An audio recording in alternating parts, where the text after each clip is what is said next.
You can't stop me now. Can't stop me now. My feet have come too far for you. Get more W. That Gentlest energy drink mix that's going to power you through your gaming, content creation, whatever you're doing, is there for you. Enter that promo code BrianB NRG and get 10% off your order today. Get more W, get more power. Yes, you are, yes, you are, yes, you are the only one. 'Cause there's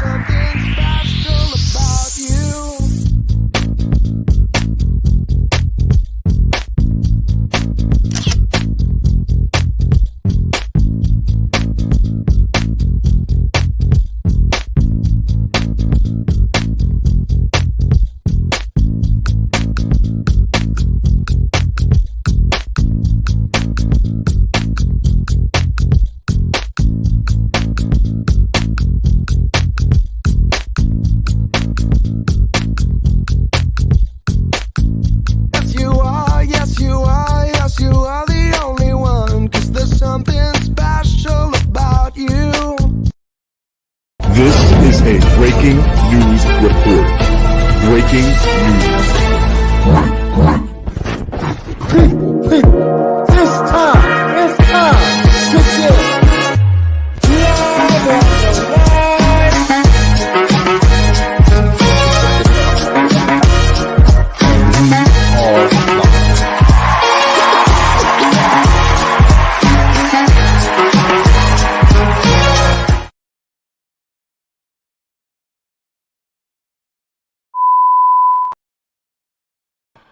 Wait a minute. It's another Sunday. That's right. What's good? Yo, what's up? It's your boy Brian B. Check it out, yo. Yo, listen, I told y'all. It's coming together, baby. Yo, we getting it together. We got the new setup going on. I've been working on this all week. Yo, plus I've been working all week. Plus I've been trying to do the show. Plus I've been trying to do everything, bro. It's going crazy here. How y'all liking the setup, yo? Yo, we not even close to being done, yo. We still got some more shit to add. I finally got my movies up, yo. I've been wanting to get this. The camera looks good. Yo, listen, I've been ready. I've been working real hard, yo. I told you I'm back, man. But this is just the beginning, bro. We definitely going to be, if you hear anything's going on, you're going to be seeing we got some stuff going on. It might be a little off a little bit here and there. We coming back with the gaming. Yo, we doing everything. What's good, y'all? This your boy Brian B, and this is Live on the Line. That's right. The place where you need to be at on Sunday nights, because we talking about every fucking thing. I don't even care. Yo, it's the end of the week. We got to go back to work on Monday. Sundays is one of them days where it's like, I was thinking about it earlier. When I was younger, the weekend is like this, yo. If y'all like me, you go Friday, everybody can't wait for Friday because you getting out of work, you getting out of school, you getting out of your shit or whatever, and you just ready to do whatever. You partying, you wilding out, you going on dates, you going to the movies, you going this, new shit coming out, amusement parks, whatever, and you have fun on Friday, the club, whatever. But then Saturday is the day where that's the whole day, you feel me? You doing everything on Saturday. You going out, you going out to the parties, to the zoo with the kids, whatever the hell you doing. That's Saturday. And then Sunday, that's the night where you get together with the family, you chill, you play some board games, call some people over, have some drinks, fucking cook Sunday dinner and all that or whatever. And Sunday, then you chill, you in bed for like 9, 10, whatever, and you get ready. No, not no more, because now you got to watch Live on the Line with me, your boy Brian B. Yo, listen, bro. I'm really excited, man. If y'all can't tell, we got some people I think coming on tonight. If they don't come on, oh, fucking well. I'm tired of chasing people, man. We're going to be talking tonight. I got some videos and stuff that I got saved that I wanted to talk about, man. And it's going to be one of them nights where it's going to be kind of a free talk. Like I said, I've been having a lot going on. I haven't really had time to plan a show.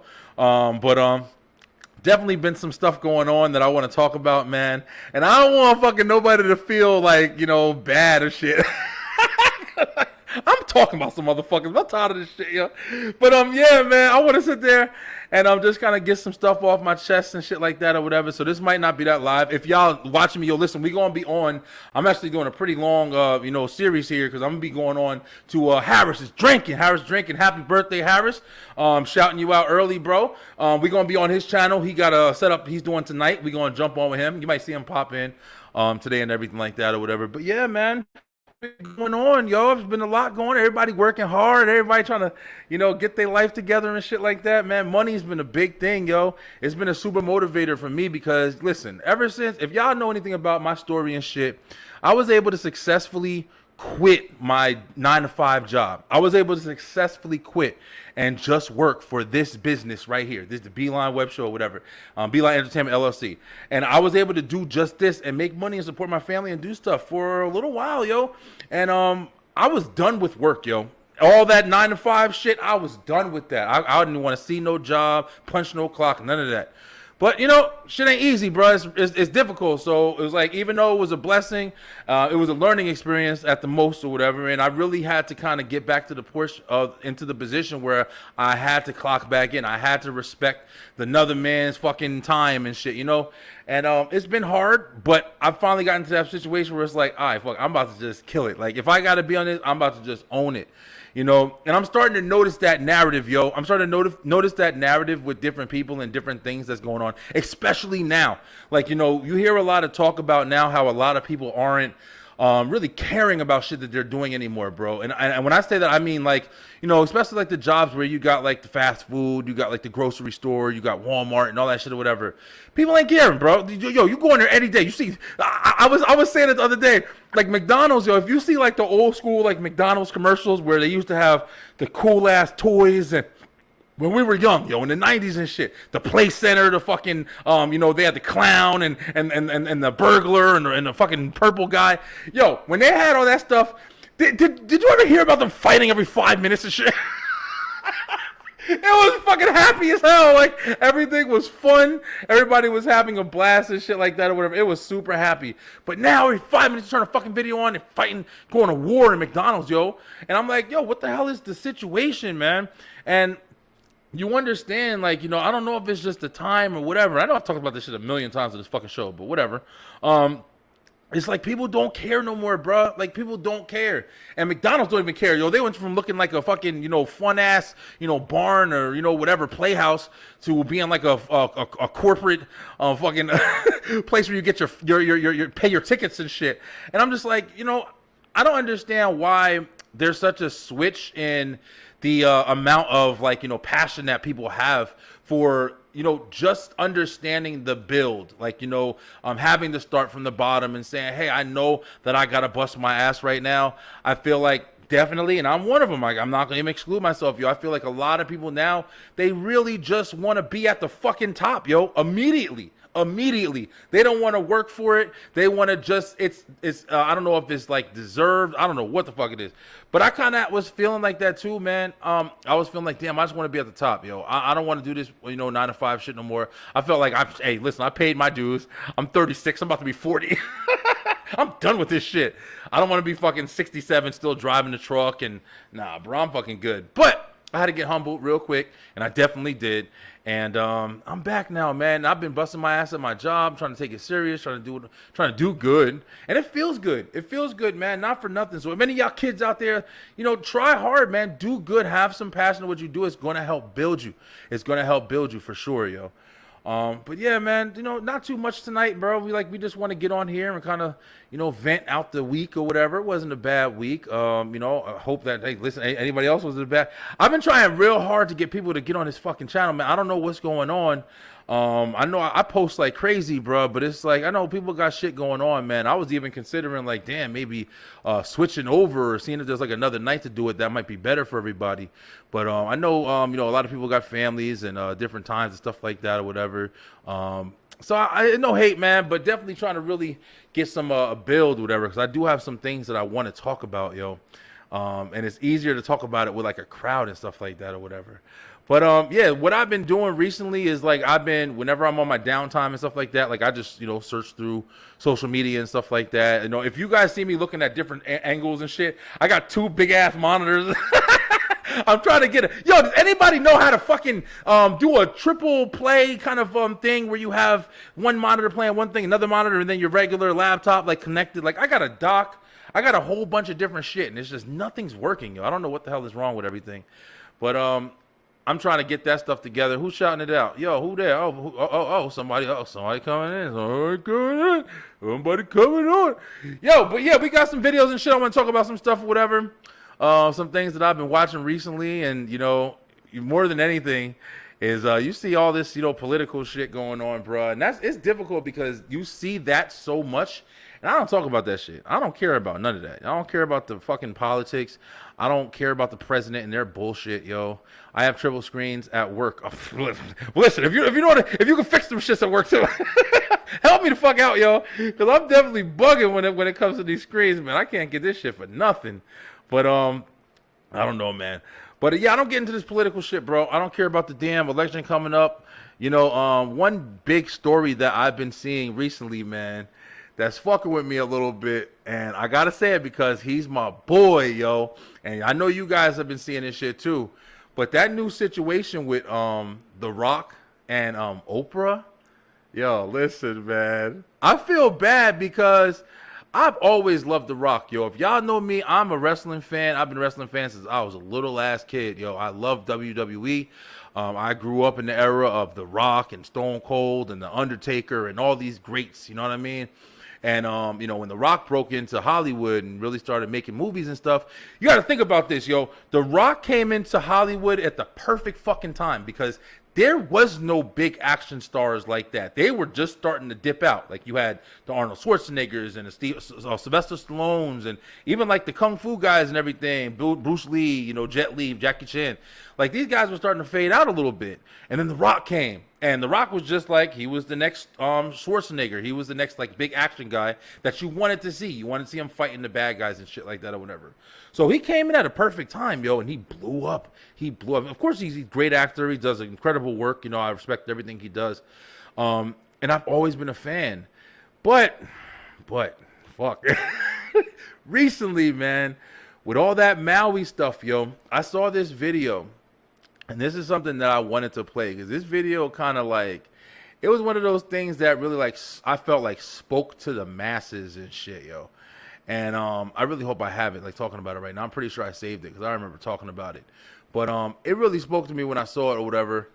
Damn, I really hope I have it. I don't know if I saved that shit, yo. Let me see. I might have liked it, but I don't know if I favorited it. But basically, it's this lady just kind of talking because, you know, they were on there, you know, coming out on the news and shit, talking about some, oh, you know, everybody, you know, support. All right, I think I did save it. I did save it. All right, look, I'm going to try to play it for y'all real quick.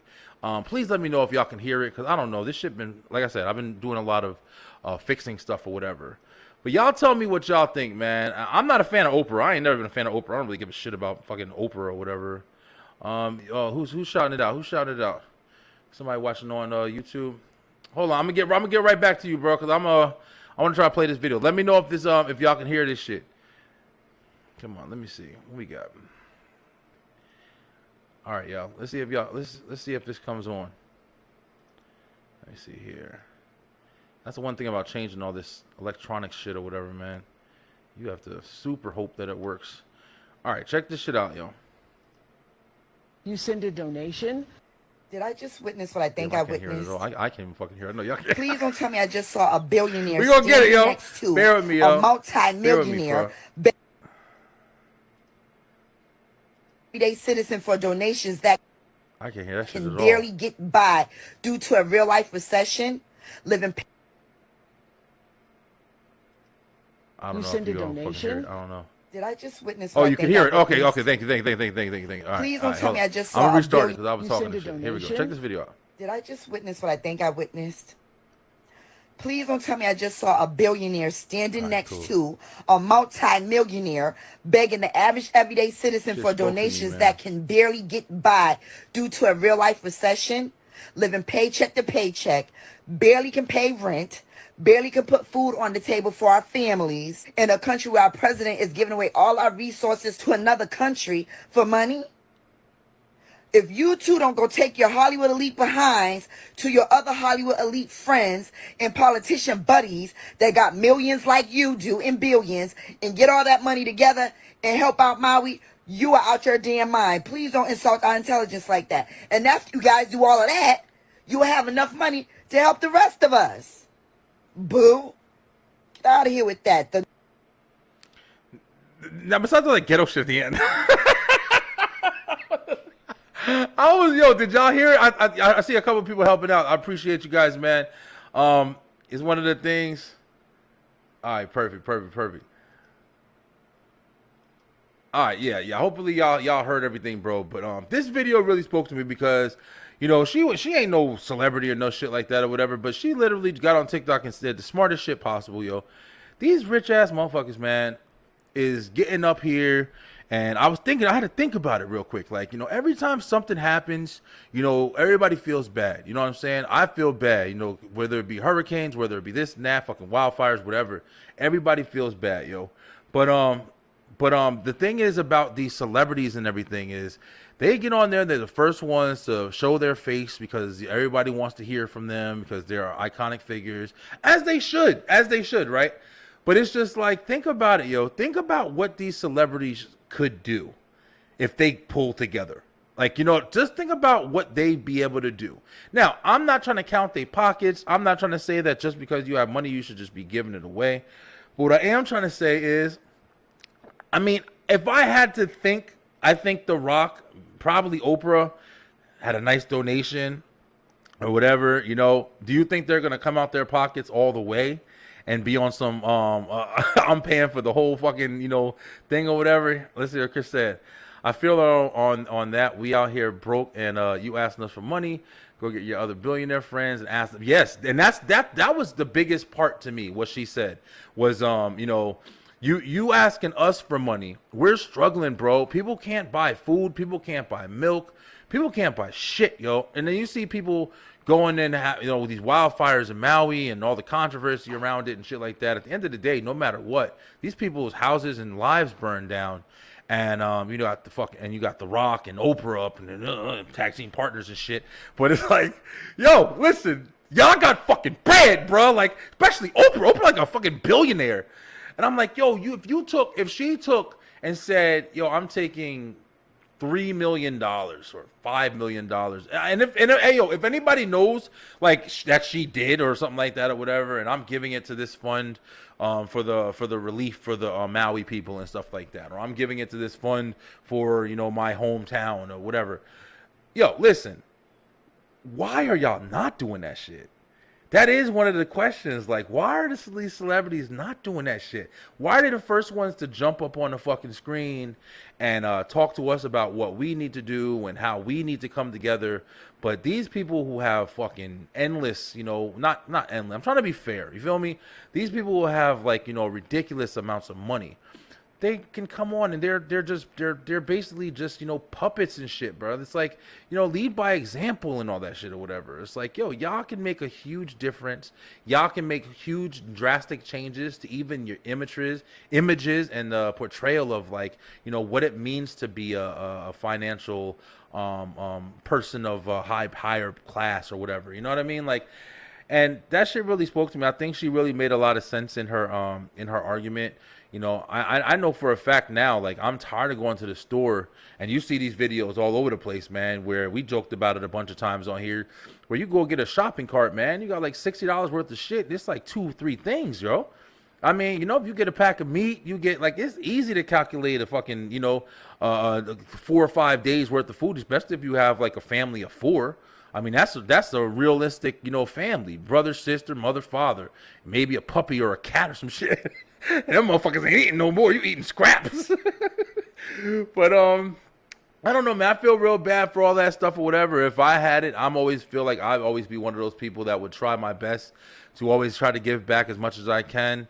Do as much as I can. Even now, man, if I'm one of them people that I don't like to give money all the time because I like to give help. Like, you know, if I see somebody, you know, standing outside or whatever, especially if I know I got something, I'll give them half my sandwich and shit like that or whatever. I don't got no problem with that. And I feel like, listen, bro, hey, Oprah and Rock, y'all on here holding each other and shit. And, yo, listen, come out that pocket, bro, and go help the people out in Maui. Like, especially The Rock. I know he's from there and everything, but it's a lot of shit, man. It's a lot of shit, but that was a real interesting story that kind of spoke to me or whatever when I saw it. This some other shit. All right, now that I know y'all can hear it, now I can fucking play some videos, yeah. Listen, bro, I've been having trouble. I don't know why the fuck I can't hear it in my headphones or whatever. But like I said, I'll be on TikTok all day. I'm gonna be doing this a lot more too. I'm gonna be playing videos that I've been watching and stuff like that, and I've been seeing that I want to talk about, and getting on here and you know, playing it. Isn't there some shit right here? Check this one out. Check this one out. This is crazy to me. This kind of goes with like the times and what everything is going on. But there's a lot of stuff closing down that we grew up with and stuff like that or whatever, man. That, you know, I don't know if I'm ready for it, bruh. I ain't ready to see some of the stuff that I grew up watching be gone and shit like that, yo. Look at that, man. Fucking Foot Locker shares dropped by nearly 30% as demand for shoes declines. Yo, all right, so let's do like story time or whatever, okay? Back when I was in school, high school, middle school, high school and middle school, I would say. That was right where, you know, shit got serious when you were talking about you know, your outfits and going to school and people making fun of you if you got some crazy shit on or something like that or whatever. You couldn't fuck with that in my school. Like, you had to try to, you know, go get some stuff. So don't be poor. It's a wrap for your ass. But like, you had to really put it together. You had to look nice. At least try, at least a little bit. You still have people that was like, hey, listen, I'm going to school. I don't give a fuck how I look. I don't care how I do things or whatever. But you know, a lot of times you had, you know, people would try their best to get you some Forces, you know, get you some whatever was hot, you know, some Timbs, you know, up north is Timbs, Forces. You know, people was wearing, what the fuck were they called? The Gore-Tex or whatever, Beef and Brocs and Constructs. And yeah, we had all that shit. You feel me? Like, and Foot Locker was one of the big spots. You go to the mall, hit a Foot Locker, you know, sometimes they have deals. We had fucking New Balance. We had all different types of shoes and shit. But now you just got Jordans, cost $5 million fucking dollars or whatever, but no way. But you know, Foot Locker was a big place. We had Foot Action, Foot Locker. You had a bunch of different other stores or whatever, all them little like side street stores in the hood or whatever. You know, Elizabeth Broad and Market. If y'all from Elizabeth, New Jersey, y'all know what I'm talking about. And you know, we go up there and you buy your shoes and shit. And sometimes it would be astronomical amounts of money, man. People would drop $400 or $500 on a couple outfits. And you know, me and JD the Mouth, we used to go to, you know, Newark and Broad and Market and shit like that. We could hit up Dr. J's. We hit up that whole street, bro. New York, we had the spots in New York. And listen, I don't know if y'all know about it. I ain't shouting nothing. I don't think I'm shouting anything out. But it was the spots in New York. And you go up in there and you got to go early. Like, you got to get to, you know, downtown, whatever, in fucking early 6 o'clock in the morning. You got to be up there because people got all the spots and they have all the different clothes. And we used to buy bundles of tees for like fucking $20. Got like 15 tees in it or whatever. And that was what we did when we were shopping, you know, Sean John, jerseys, shoes, whatever. Oh, that's fake, or listen, shit. If it's fake, it's fucking good looking. But now, like, when I got kids and shit like that, whatever, I talk to my kids go to school and stuff like that, and I still got that mentality of, yo, listen, y'all in middle school, 7th grade, y'all can't be wearing no crazy shoes and this and that. Like, I'm telling my kids, like, yo, switch your shoes up. Stop wearing the same shoes every day. Like, I got you different shoes. You know, put these shoes on with that outfit. Put that outfit with this outfit. And stuff like that. And I try to make it like a big deal to teach them how to do stuff like that. Because I don't want them getting made fun of and shit. I don't want them, you know, getting picked on for how they look. And image is important, bro. People like to play it like it's not. Image is important, yo. Not like, you know, you got to be, you know, the prettiest person in the world or whatever. But just at least taking care of yourself. Taking pride in how you look and stuff like that. How you approach the world is super important. So, you know, I like the fact that I'm trying to teach my kids that. And then when I saw this or whatever, I'm like, Foot Locker is going out of business or whatever, dropping in shares or whatever, because demand for shoes is declining. Does that mean that people don't really care anymore? Like, are people just kind of starting to be fed up with, you know, caring about, oh, I got the latest fucking Nikes, or I got the latest, you know, whatever. I got these jeans or whatever. These jeans cost me $300. That's what people used to brag about. These jeans cost $300. I'm like, listen, y'all fucking crazy. $300 and I'm in school? Shit, I'll be everywhere or whatever. But it was interesting to me to know that that's what's happening, man. And in a way, if that is what's happening, like, is it good or is it bad? I definitely would think it's better, because then you wouldn't have as much pressure for kids to, you know, go to school and feel like accepted, or have to have something to be accepted, even though it probably is just different now. Like, I hate this argument when people say, "Oh, if you don't got an iPhone, then you're not like successful or some shit." Listen, I don't know what the fuck that means. First of all, I never was interested in iPhones. I mean, that's just a personal preference. The fact that you can hit somebody's status on their fucking phone, yeah, y'all tripping, bro. All them shits do the same fucking thing. Oh, the pictures. Listen, you crazy as hell. The damn pictures on the damn Android, the Galaxies or whatever, the notes, you crazy. They probably take pictures better than the damn iPhone. But that's probably like the war now. So now you gotta have the latest iPhone every 5. Listen, bro, y'all fucking crazy. Phones cost $1,300, and we're just fine with paying it.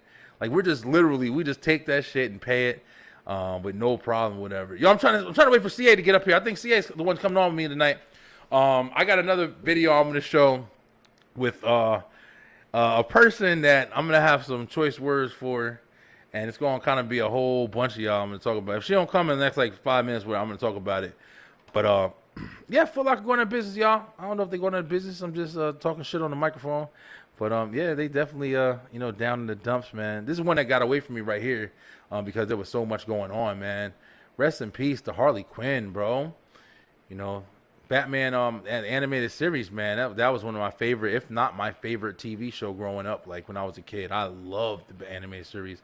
And a lot of people don't know that, Harley Quinn, she started off on the animated series. She wasn't in the comic books. I'm pretty sure or whatever. But I didn't realize that the woman who voiced her passed away and shit.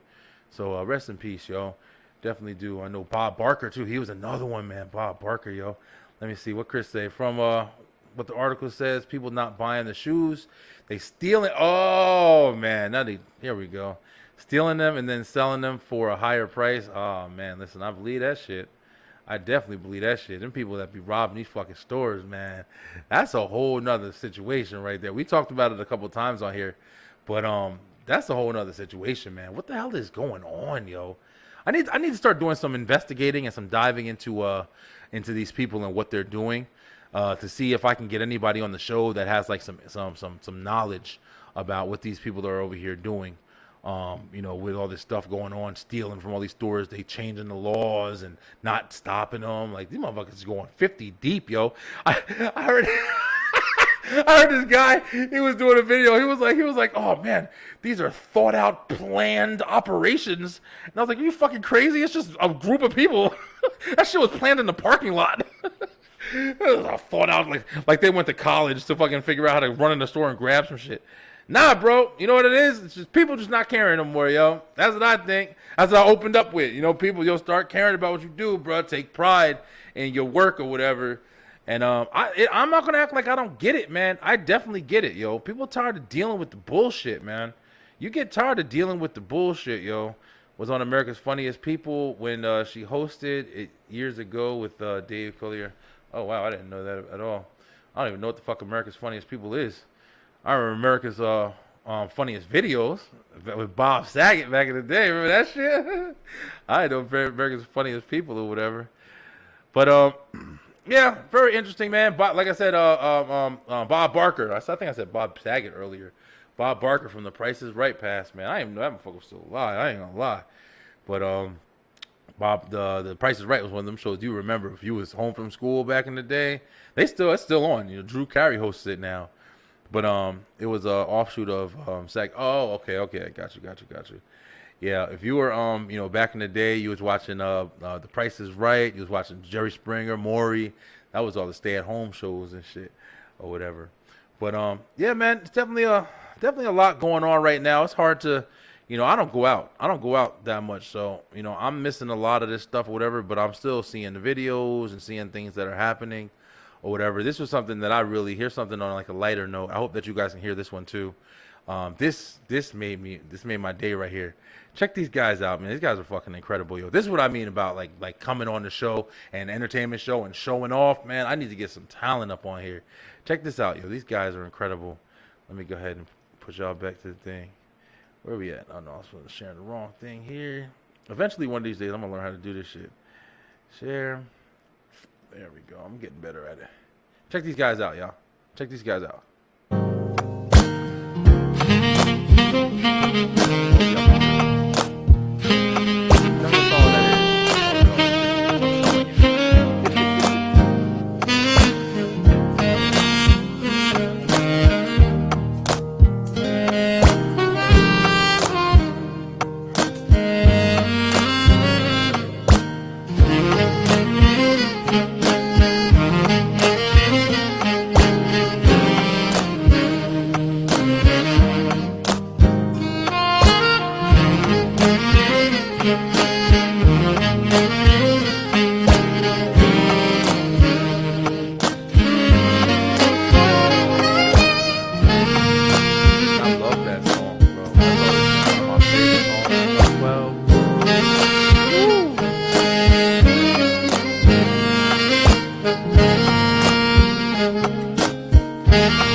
I love stuff like that, bro. I love stuff like that. It's one of those things that, you know, whenever you hear like true talent, bro, like those, like, and you could tell. Another thing that's nice about that is like you could tell that's a father and like his kids or something like that's what it looks like. At least I don't know if it is, but that's what it looks like. And that's why I love TikTok, bro. Like TikTok literally has like shit like that all the time. Like you see, if you like looking at the right stuff or whatever. But such an amazing, you know, group of people just over there just taking advantage of knowing how to do something and being you know, sticking to it and, you know, working from the bottom to the top and learning how to play amazing music like that and doing it in that amazing way. But yeah, it's phenomenal. We got some people coming on with us, guys. So we're gonna start the heavy conversation in a minute. But we got somebody popping in the waiting room. CA, you ain't been back in a while, yo. I gotta like reintroduce you and everything. Yo, everybody, welcome live on the line. We got Kanuba. What up, CA? Hey, long time no see. How you doing? Yeah, yo, it's been a minute, yo. Look at this motherfucker, yo. I'm like That a shit was move. dope. I was the one crazy, commenting bro. earlier about the 3 screens and stuff too. Bro, oh yeah. I figured that was you. I know you was the one. I know Harris and Ray is on their way too. So yeah, we gonna be jumping on the Ray show after Harris's show Yeah. when we get done. You Yeah, I'm coming going on? there too. Yeah, We're all in yo, here. Yeah. Let's It's like go, a reunion. man. Yo, for real, yo. It's been a minute, man. I've been like, I was just telling everybody, like, I've been trying to really, like, you know, build back up. I know I took some time off and shit, and like you see, I'm fucking building hard, yo. I'm trying to get back into editing and everything, but Yeah. I'm ready to get back with everybody, yo. I'm ready to really jump back into the scene. Let's see what Chris said. What you talking about, Chris? How your TikTok got all the good stuff? Mine just full of women in trucking videos. Shit. Listen, that's the shit I'm showing you, buddy. I got titties all over my TikTok. Nothing but titties on my TikTok every 5 minutes. That's why I started. Where the links? Yo, check it out, yo. Y'all better hit the page. Where the links at? See, hey, what's been good, yo? Tell us what's going on with you. Well, I took a break too, by the way. Yeah. For a little while. I was working on my business, and then just like you, I had to go back to a 9 to 5. I'm still on leave from my government job, but I am helping a friend's glass company right now, so that's just kind of like chaos. My kid starts school on Tuesday. Praise the Lord. See you. Get the fuck out. There you go. Don't say you're hungry. Don't call. They already said they're getting a half day for the 2 days, and I'm ready to like cause a riot already. Really? They're Well, yeah, going like half why are you day? sending them back so early? This fly is driving me nuts because I have my light on. Why are you sending them back so early if you know you don't have the air conditioning to keep them there all day? You talking about in your son's school? Yeah, my son's school. He's in elementary school. He's a 5th grader now, so.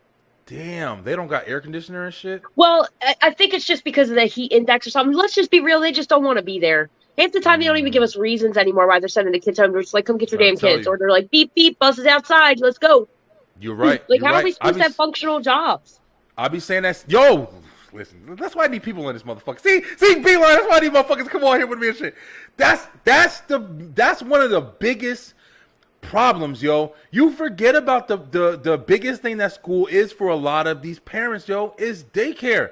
I don't give a fuck how Yes. you look at it. Like, even if most schools have an after-school program, you send your kid to school, he does his learning, he does his socializing, but he also is taken care of while you can do what you got to do.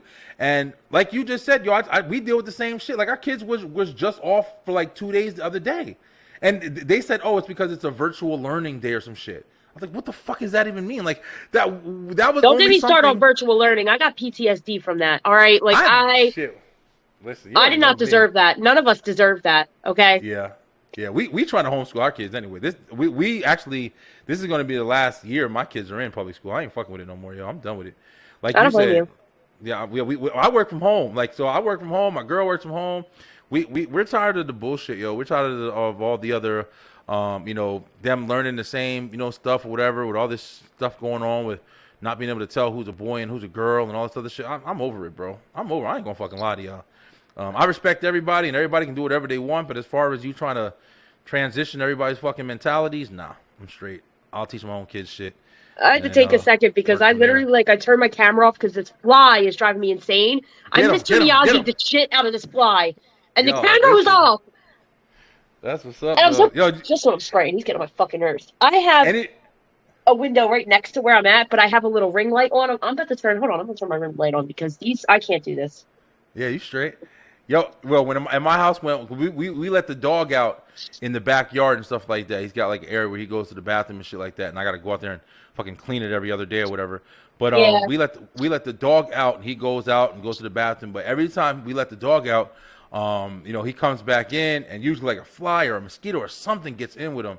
So I get the my weapon of choice is the dustpan, bro. Yo, listen, if you get the dust, and you don't wait for a fly to land. Let me teach y'all something while we no. in the process. You don't wait for a fly to land, okay? You get that motherfucker while he's in flight. Right. You hit that motherfucker like you sitting there pitching like you hitting baseballs and shit. And I'll take them motherfuckers. When you hear that sound, that nice click, that thud on the flint, and you smack that fly out the fucking air. Listen, it is such a satisfying feeling to Real be shit. off in his ass. For Real shit. All right, Yeah. they're leaving me alone now. But you did, you know, touch on a nice topic there about like, you know, going to school and stuff like that. See, down here in Georgia, they start school in August. So our kids been in school for a month already. Yeah, shit. When I first got there, I thought the same thing. Y'all was like, how the fuck y'all? That's I'm like on my that's way. in summer, I'm on my Bro. way because I feel disrespected. Hot mom summer's only like 1 week here. bro. Because all moms shit. take usually like that first week off when their kids go back to school, you know, Yeah. so they can get them on the schedule and walk them to and from the bus stop to get them accustomed. Yeah. And then they go get margaritas at brunch and get blackout wasted with their friends for that week. Like, that's right. our week. You get a Yeah. month? Yeah. Say Man, less. listen. I'm on my way. I don't know what the fuck's going on anymore, man. Everything's changing. I personally feel like you just said, like I think they about to try to cut all that shit out, yo. I think they're gonna try to have everybody doing some homeschooling type shit. What's up with the Ho and the Go podcast, yo? So I did take a break for a while. I was going to rename it because I did get some backlash about it. Shit, really? Yeah. And then I finally just decided, like, you know what? I renamed it to Just the Tip, and Just the Tip is still going to be a segment. I've already filmed them. But I was like, I lost all interest. I had zero interest in Just the Tip. It wasn't Ho on the Go. It's not who I am. So Listen, bro, that I matters. originally, before that happened, released the first episode of season 3, which was on human trafficking. But I do have about 6 lies are a reason for grown-ups to snap towels like in locker rooms. Yeah. Shit, really? Oh, I damn. I already had 6 episodes filmed. So I'm just editing them now. I'm gonna drop the first one probably in October because I have a headlining show with the MILF in Silk that I do my segment, you know, my MILF in Silk series with. Oh shit. So we're just gonna do a live podcast for the first one to come back, and then I'm gonna do my headline and spot, and then carry on the episodes rolling out every week again. There you go. Get it But back, I'm editing yo. all the old ones too, so. Yeah. See, yeah, you was around, like, you know, we met right when I was in like my takeoff point and shit. Like I was getting ready to really start dominating with this shit. And that's where I started. That's where everything started, really. I started multiple shows, really. I had just 2 shows. I started 4 or 5 shows now. And then I was just jumping in it, and I was determined to make this shit, you know, whatever. But like you just said, yo, like there is some passion that starts dying out with just different people you're dealing with and all this other stuff going on or whatever. You gotta remind yourself, you know, why you're doing this shit. And I had to do that, yo. I really had to reconsider if I wanted to keep going and doing this shit and talking with people and stuff like that or whatever, because it's difficult to dedicate. This is a job. This is not just play. Like, you know, some people, they might be able to do it play, but I take this shit seriously, man. I've been doing this fucking studio all week and working all week, and I've been working overtime just to pay for this shit. Like, you know what I'm saying? So it's like, I get what you're saying when you're saying, like, you know, you had to take a break and remodel and refigure and stuff. You sound like you got a lot of shows too, though. You got different and you still doing comedy and shit, right? Yeah, well, I mean, they're still doing comedy and stuff, and the segments that I'm putting in, they're all still part of Hell on the Go. Just the Tip is going to be a little segment in the show, and the MILF and Silk is a series. I think there's 3 or 4 already that we've done in the past 3, like 2.5, I guess, seasons. Yeah. Together. Because I did do a reel where it was like progressive. So like the first time she came on, I was in a tank top and she was in like a silky robe, and I'm like, we're gonna do that for the next one. And the next one we both had the robes on, and the next one we had even better lighting. We were together at my house. It was great. Oh, y'all doing some weird links type shit. Wait, We're so both you moms and comedians. So Oh, I didn't know I didn't know you were doing it with somebody. I thought it was just you. No, I have a fellow comedian that her name is Kate Laverne. She is the other MILF. She is the MILF and Silk, honestly, because she started it off. But yeah, that's Yeah. our segment, our MILF and Silk segment, Listen, that's like awesome, yo. series, I guess you could say. Yeah. You know, like what this conversation is making me think about, and I was kind of having these thoughts too, like the way that you kind of change. Like I listen to a lot of comedy. Like that's one of my favorite things. Before I start, while I'm walking around, while I take a shower, everything I do, I listen to comedy. I've been recently listening to Aziz Ansari, and He's funny. Aziz, listen, yeah, I was just about to say something bad. To me, I like his type of comedy, but I don't find him that funny. I just like the stories, like kind of like Patton Oswalt. Like Patton Oswalt, he's not like, I'm not like breaking my sides when I'm listening to him, but I like his stories. I like what he talks about. It's like entertaining, and I Yeah. like that. But you know, I was sitting here listening to that, and I was thinking about, you know, like how you change as a person, like when you're what you're attracted to. You know, when you're in high school and when you're in school and stuff like that or whatever, you're attracted to the popular girl or the cheerleader or, you know, whatever, who looks the best or who looks this or whatever. And as you get older, you start to change, like certain things that maybe weren't sexy to you start becoming sexy. And then the term like MILF, you know, when you're a mom, MILF Yes. now, you could be fucking 16 and be a MILF at this point. For real. That's what sucks, right? But if you Oh think my about, God, dude. You've no idea. Bro. My little sister is 16 and my niece is 15. Yeah. Holy shit. Like, Yeah. what? Yeah, bro. I mean, My sister had I just turned 32. My mom is 51. Oh, damn. Your mom had you young, too. Yeah, my sister And I had was my the niece youngest. young. Oh, you were for real? Yeah, I'm one of Irish triplets. We're each 15 months apart. Damn. So I you was her fucking- youngest. She had my didn't know sister that. at 16. My oldest sister at 16. Oh, damn. Yeah, and Yeah, then another one, and then another one. Like, keep them rolling. Stopped Listen, after bro. 3. My dad kept It's- going later, but you know, that's a different story.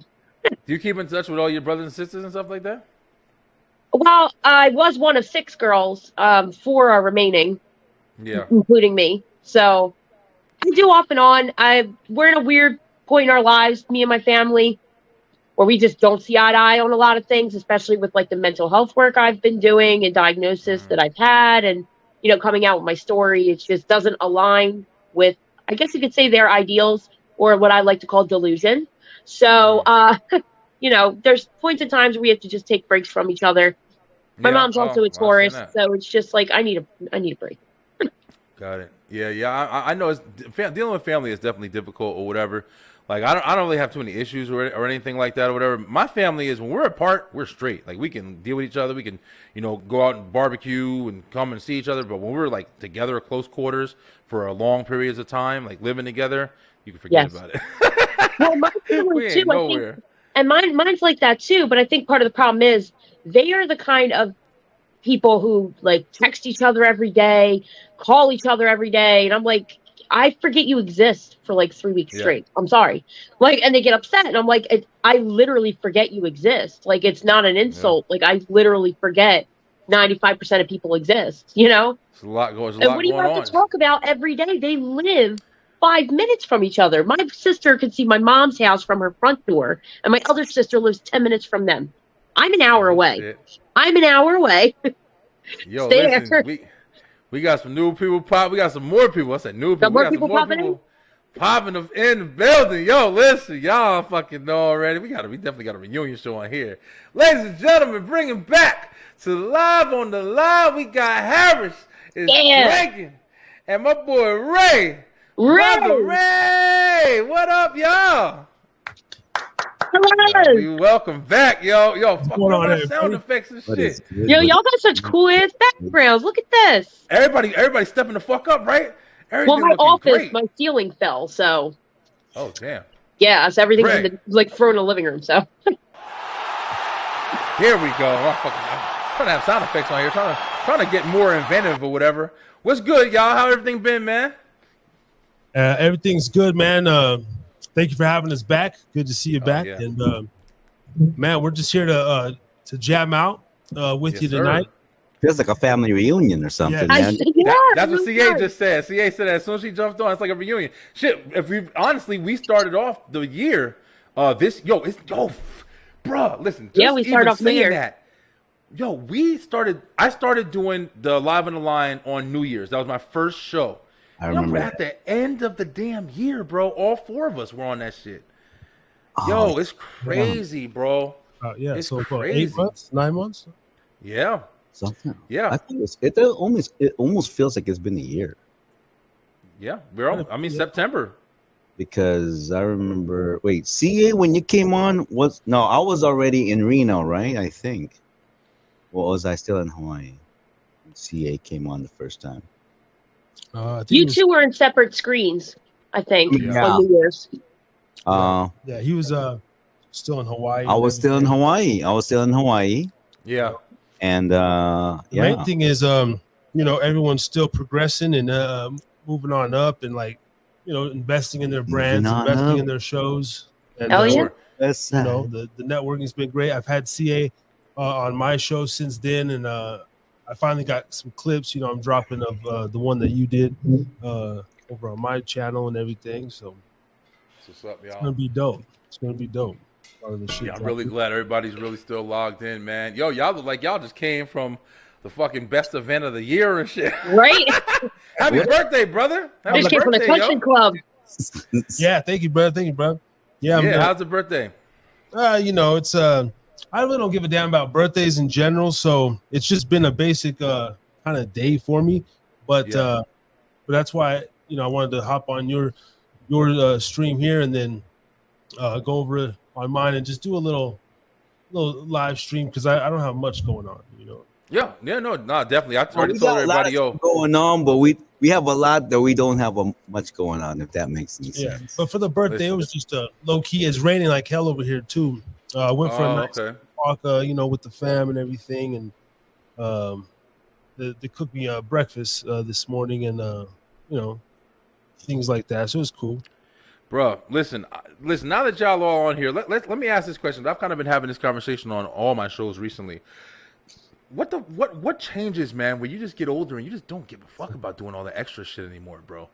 Like I don't care. I don't care about going out. Like you just said, birthdays. I don't care about none of that shit no more, yo. What Once does feel, I found- CA? It's called. Once I found a hair on my chin, it was a wrap. Like, that's extra already. I'm not also going out on top of that.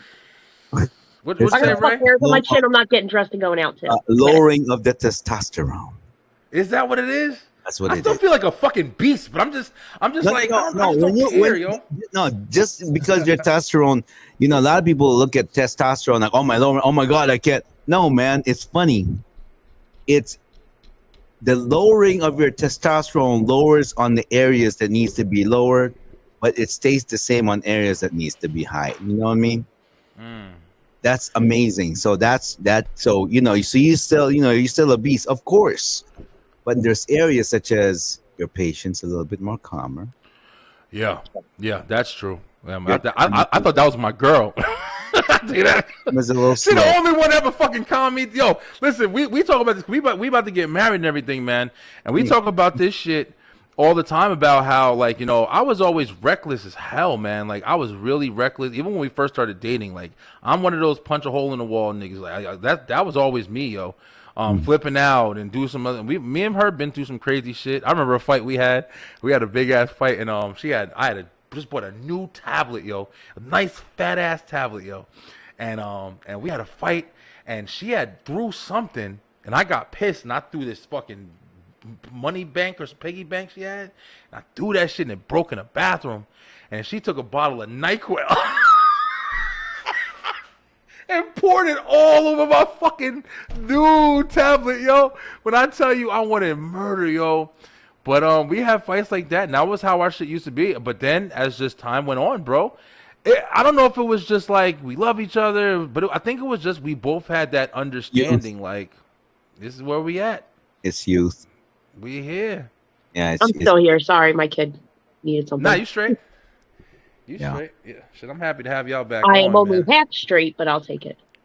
Yeah. Yeah, happy to be back, Beeline, man. Yeah. Um, Yeah, I'm glad you guys are back, man. I got a couple of videos I want to play with y'all on the phone, on the line here too. We was just playing a couple of things. I opened up talking about just how people aren't really caring too much, and you're working and stuff like that. And you go to Harris, you got a nice job. as far as you bartend, man, and how you liking that, bro? I mean, for a job, bartending is it's pretty much what I can do, what I felt fallen into, as far as the people, you know, the money and everything. But overall, I mean, I'm trying to go into this media game, baby. And, you know, this man through this, you know, just talking and doing some walking. But bartending be fly, man. I like it. We talk a lot about that, right? And because I understand that position, like he does the bartending just to make ends meet. But you know, at a job, you get really frustrated, right? Because you want to really do your dreams.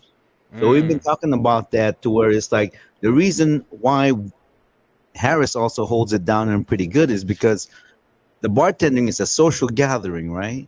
Yeah. So that allows you to kind of open, hey, check out, subscribe to my show. You know, allows you to Networking. Exactly. Networking. Yeah. Network hard. I've been getting into a lot of catering and bartending and doing the events and concerts and shows and stuff too. So that's like opening up that's right.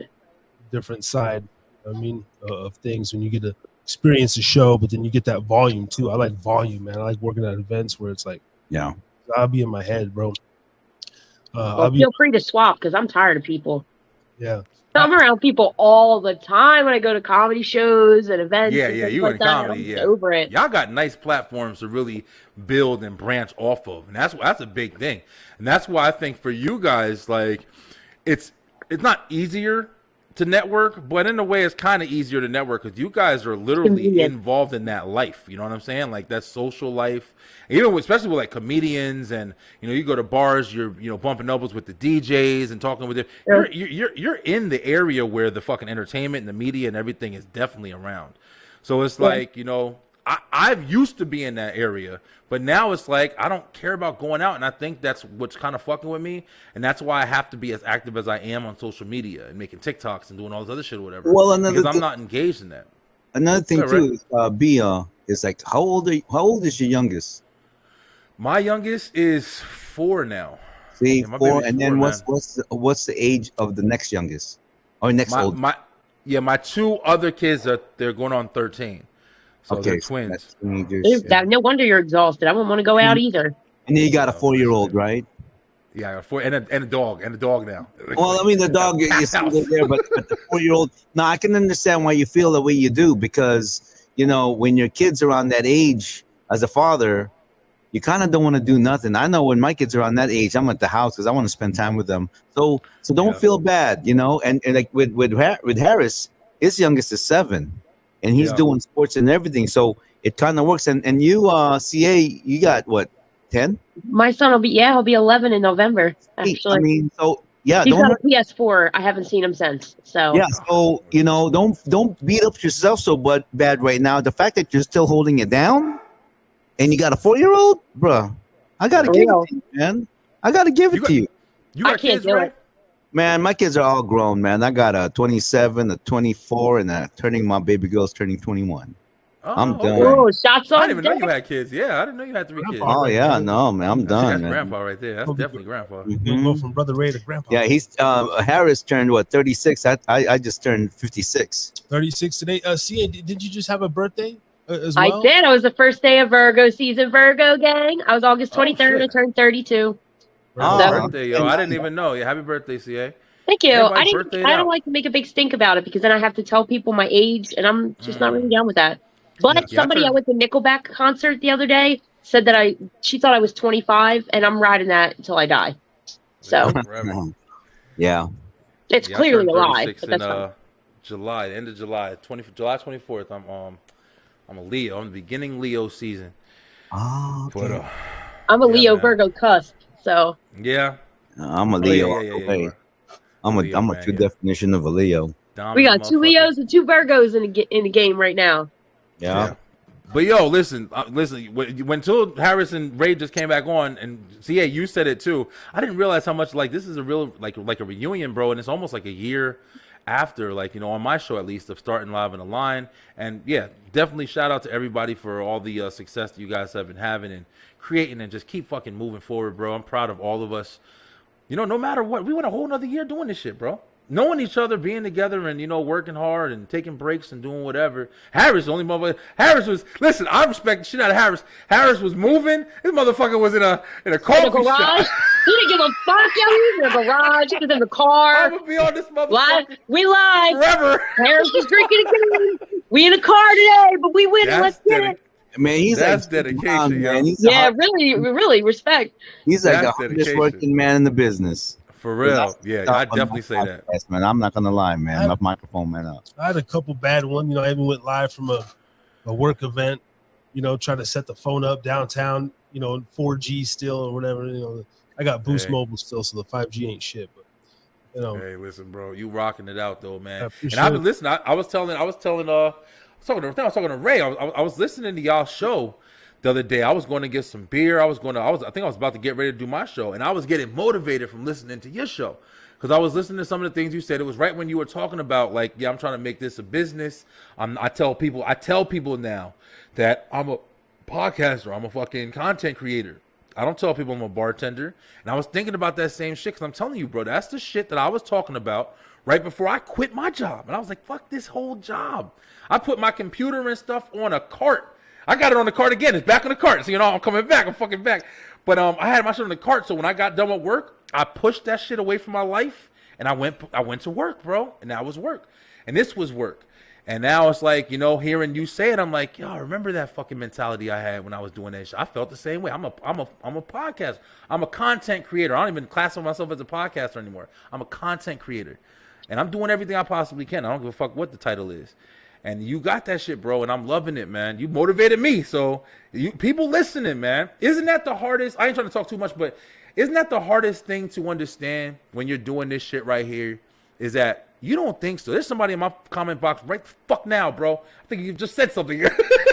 This guy's listening to me faithfully, bro. Oh, Brian, you are 4 days after my B-Day, but different years. Okay, so yeah, you look 23. Oh, shit. Yeah, get him. Joe, my new favorite person. Yeah, JC cool as shit, man. But it's crazy. Yo, people listening, man. People paying attention, and you are talking to somebody. And just knowing that shit is straight motivation to keep going on your journey, bro. Yeah. So much success, man. Much success for real. Yeah, definitely. But You know why? You know why he can stay like that, B? What's up? Because this motherfucker's one narcissistic, loving himself, motherfucker. I just love There looking you at go. myself. He's one of them guys. I guess you got to be like that too, It's like, That's not true. That's not true. You say that. That's a Leo thing. And in actuality, he's just got a plan and he's following it through to the end because that. bullshit, man. This man loves himself. He loves him. I mean, I do. I know I for a guess I long do time. low key. I have traits or behavior of you would think I would hate myself based on some of the decisions I made, but yeah, low key, I get off of my own shit. I always have, and like Terrell Owens said, man, I love me some me, and I love Ain't that. nothing wrong with Better. that. Good, Serious. Better. Say I'm you borderline better. in a God complex, so I get it. And I'm even I'm sitting here like an asshole with the sunglasses on, but I have But you're the say coolest that. person in this fucking live right now with them glasses. I'm Birthday still right now, mine. bro. I know my lights is blinding and shit. You ain't even watching, Yeah. motherfucker. man, the future's bright. Yeah. I mean, can you imagine? We are actually. I remember because I'm the oldest one. Something like this was just a dream, that I would think of a long time ago. Like it'd be nice, but I just have the microphone and I'm just yapping and look at this now. Talking shit. Here. Yep. Yeah. Yeah, absolutely right. Absolutely right. Speaking of talking shit, listen, I'm glad you guys all came on because it wouldn't be my show if we ain't talk some shit, right? Yeah, we gotta talk some shit. I talked a little bit of shit so far. Listen, man, I'm gonna talk some shit about somebody that I talked shit about previously, but I don't know if I ever really talked about her on my show. And that is Miss. Let's just show you the video and you guys tell me what you think. I think I can hear this, but I don't know. I'm getting better at this, to sharing the screen shit or whatever. So, all right, I want you guys to check this out. I want to get y'all opinions on it. Okay. All right, let's rock. But I said it 100 fucking times. Hey, Hello? hey, listen, now listen. Listen to what I'm fucking saying. Shut the fuck up when a real bitch is talking. Okay. Shut up. Okay. Shut the fuck up. Take the room. Shut up. Shut the fuck up. Yes, ma'am. Here we go. Because I'm a real fucking bitch. You hear what I'm saying? Oh, wow, bro. But a woman, hey man, I saw this podcast, man. This bitch act a goddamn fool in this podcast with everybody, and ain't nobody checked the hoe. They actually kept letting her behavior go. What's the name of the hoe? Is it somebody's girl? Brittany Rayner. The chick You got to see this shit. It's a room full of men.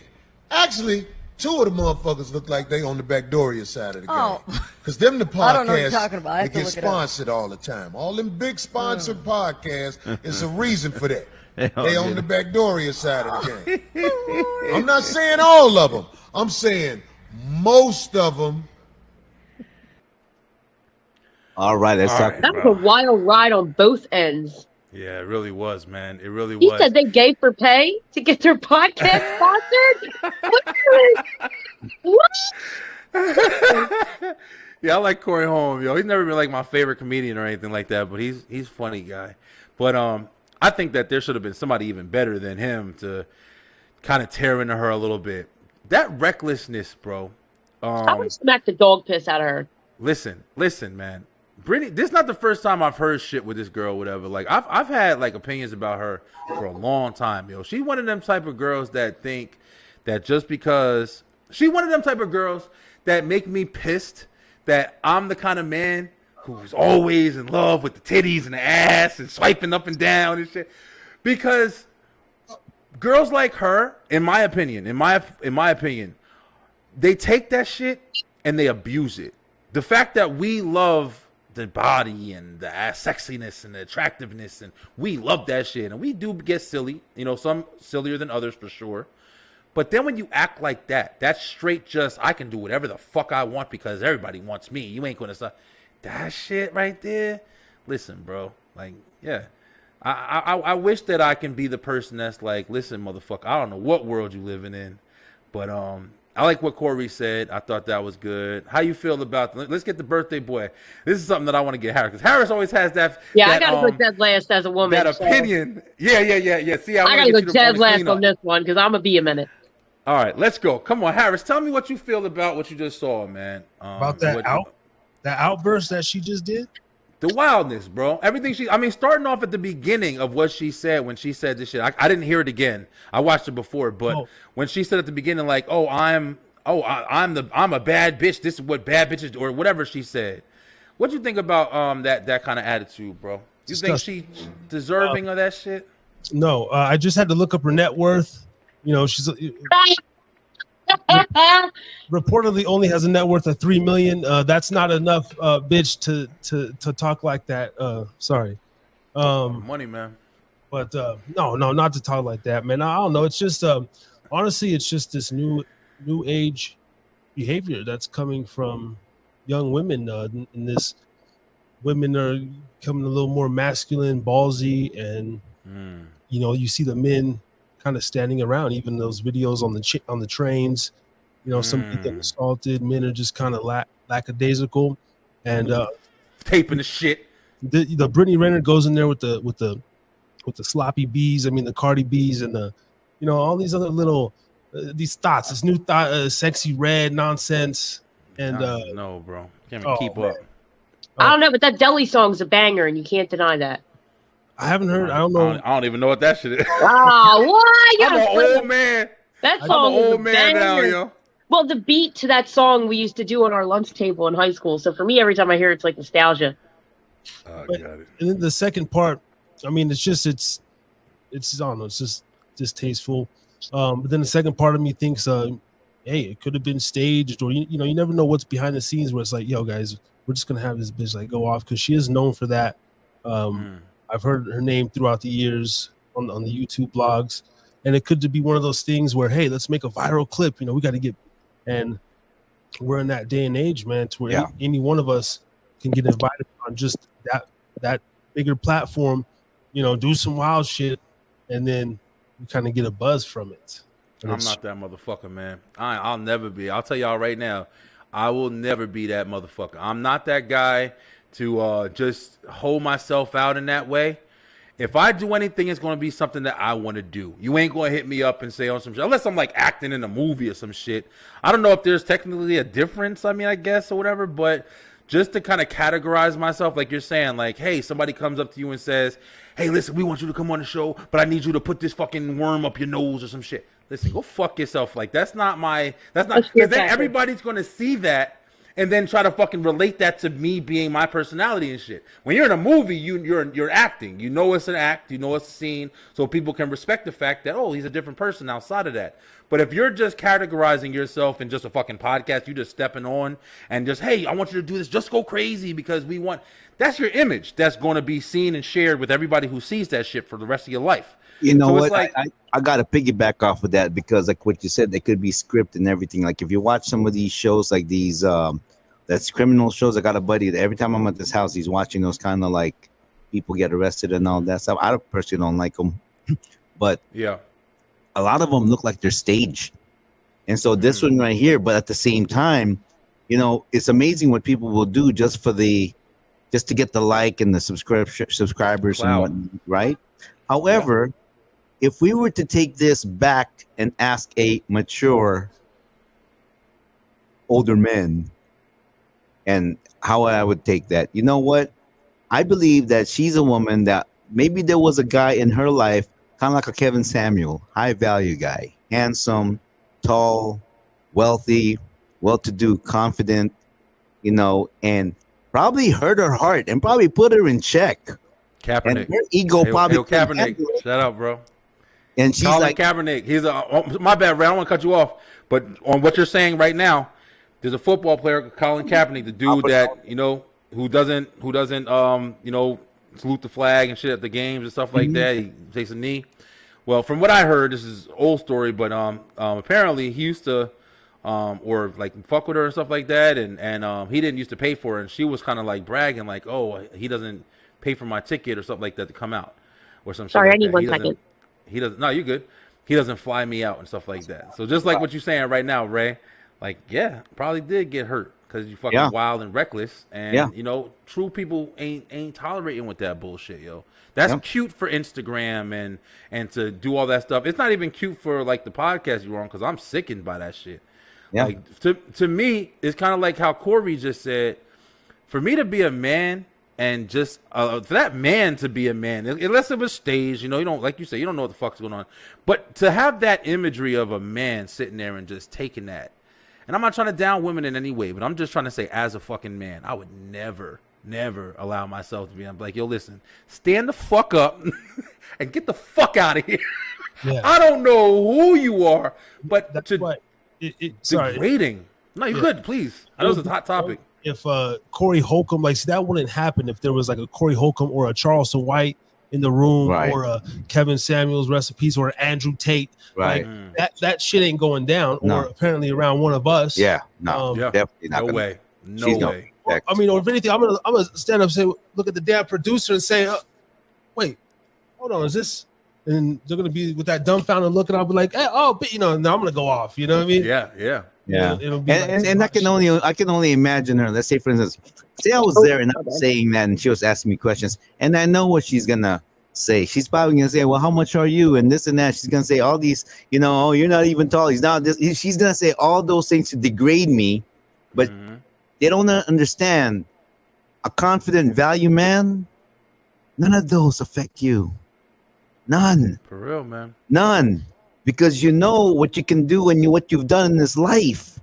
So you can say all those things. None. And I think that's why there's women like that, because they faced those men before that, man, I just can't beat this motherfucker no matter what I say. And then they're going to instill that, and they're just angry because women's ego, huge. It's not, but is it their fault? See, we're about to get to you. See, we're about to get to you. You're the woman. We're about to get to you. But this what sucks too, Ray, because like you're just saying, man, I'm not trying to toss blame on anybody or like, you know, take blame from anybody either.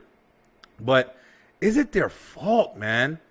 I think about the shit all the time. Like, yo, listen, man, the way that the shit is strategized, man, just like I just said, yo, we be fucking gassing, bro.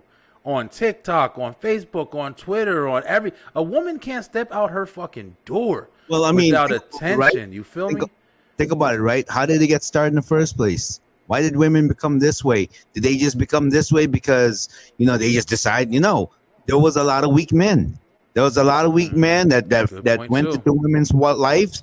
And, and then you have enough of that kind of men, especially the younger generation. I'm sorry, there's maybe, I'm sorry, man. Maybe there's a lot of men out today that grew up without real strong male figures. They basically were basically raised by women. And nothing against that, but let's just say the truth. You can have a dad that's like maybe, but if he was around your life, and maybe when he was sober, or maybe when he was with you and he spent some quality time with you, you're still gonna come out with a good sense in your head, as opposed to like say you were raised with a bunch of women. Nothing, props to the women, they're doing the best they can, but we're just wired different. Yeah, you're right. You're absolutely right. CA, let's go ahead and get your thoughts on it, yo. All right, I'm gonna try not to turn this into a tirade. Okay, I'll try. Okay. I'll make it quick. I have ADHD. I talk fast anyway. First of all, there is no reason at all that a woman should act that big of a fucking fool, especially in public, especially in a room full of men. Yeah. Like, that is dumb. Dumb. Yeah. It's dumb, okay? And I can fight grown men, and I'm still not going to do that. Because, number one, I don't raise my voice to men. Because you know what happens when you raise your voice to somebody, male or female? They're going to raise their voice back to you. And now you're on a podcast with a group full of men. If any of them had said something, they're going to get blacklisted. Because they're screaming at a woman. It doesn't matter what she did. That could be edited out. No one would even know. Their entire career or reputation could be tarnished by opening their mouth. That's why I think they didn't say anything from a PR standpoint. But also from a PR standpoint, first of all, bad bitches or however she called it, we don't do that. We don't act like that. We act like we have common fucking sense, and we act like we can run the world by ourselves. We don't act like we have to yell at people or step on them or dog eat dog to do that or make people feel less than. I don't like people who emasculate men for absolutely no reason. And I say that because I used to be one of those. Very toxic. Therapy has been working great. Thank you. But yeah, there's just no fucking reason for that. But there's also and you guys mentioned it earlier, the balance is off between the masculine and feminine. Yeah. Yeah, that's a good because point. Really good just point. the whole dynamic is off. Women are like being too divine masculine, and there's no feminine left, and that's something I struggle with too. And that's control for me. Masculine is just control. You need control of every situation. Females don't really need that. They're more like the submissive side, just let shit go, kind of carefree. She was popping the fuck off. Yeah, and I don't see any reason for that. There's a thing, speaking of like the masculine and all that stuff or whatever, yo, there's a thing that I've been noticing really big. It's a lot of small shit, yo. It's a lot of small shit that's starting, I think, it's really starting to like whitehead, like that little pimple that's on your arm that's fucking hurting now and shit. It's been building, yo. It's been building. It's been, back in the day, I remember, it's probably even further than this, but this is from my memory. But back in the day, it was Cameron. Remember Cameron and Dipset and shit? I just saw him. Dipset. Remember that shit? Remember Cameron? I just saw him in April. I just saw him in April, yeah. He wore all pink. Shit. He rocked that shit, too. See, that's what I'm talking Man about. got talent, he rocked though. it, right? He did, right? But this the shit, though. Cameron came out, started wearing that pink shit. Oh, I can wear pink. Why the fuck can I wear pink? I'm a man, but I'm still wear pink. Real men wear pink and all that shit. Okay, cool. Then you have motherfuckers coming out, tight jeans and shit. Girls had tight jeans. Dudes had the baggy jeans. Remember, niggas wearing baggy jeans backwards, fucking everything up. But then you had the tight jeans. No, skinny jeans. No, real men wear skinny jeans, right? Real men. Hold on. Let's just check where I'm going. Here we go. Here. I'm going all the way through. Get the fucking purses. You had the skinny little skirts or the capris or whatever and shit like that.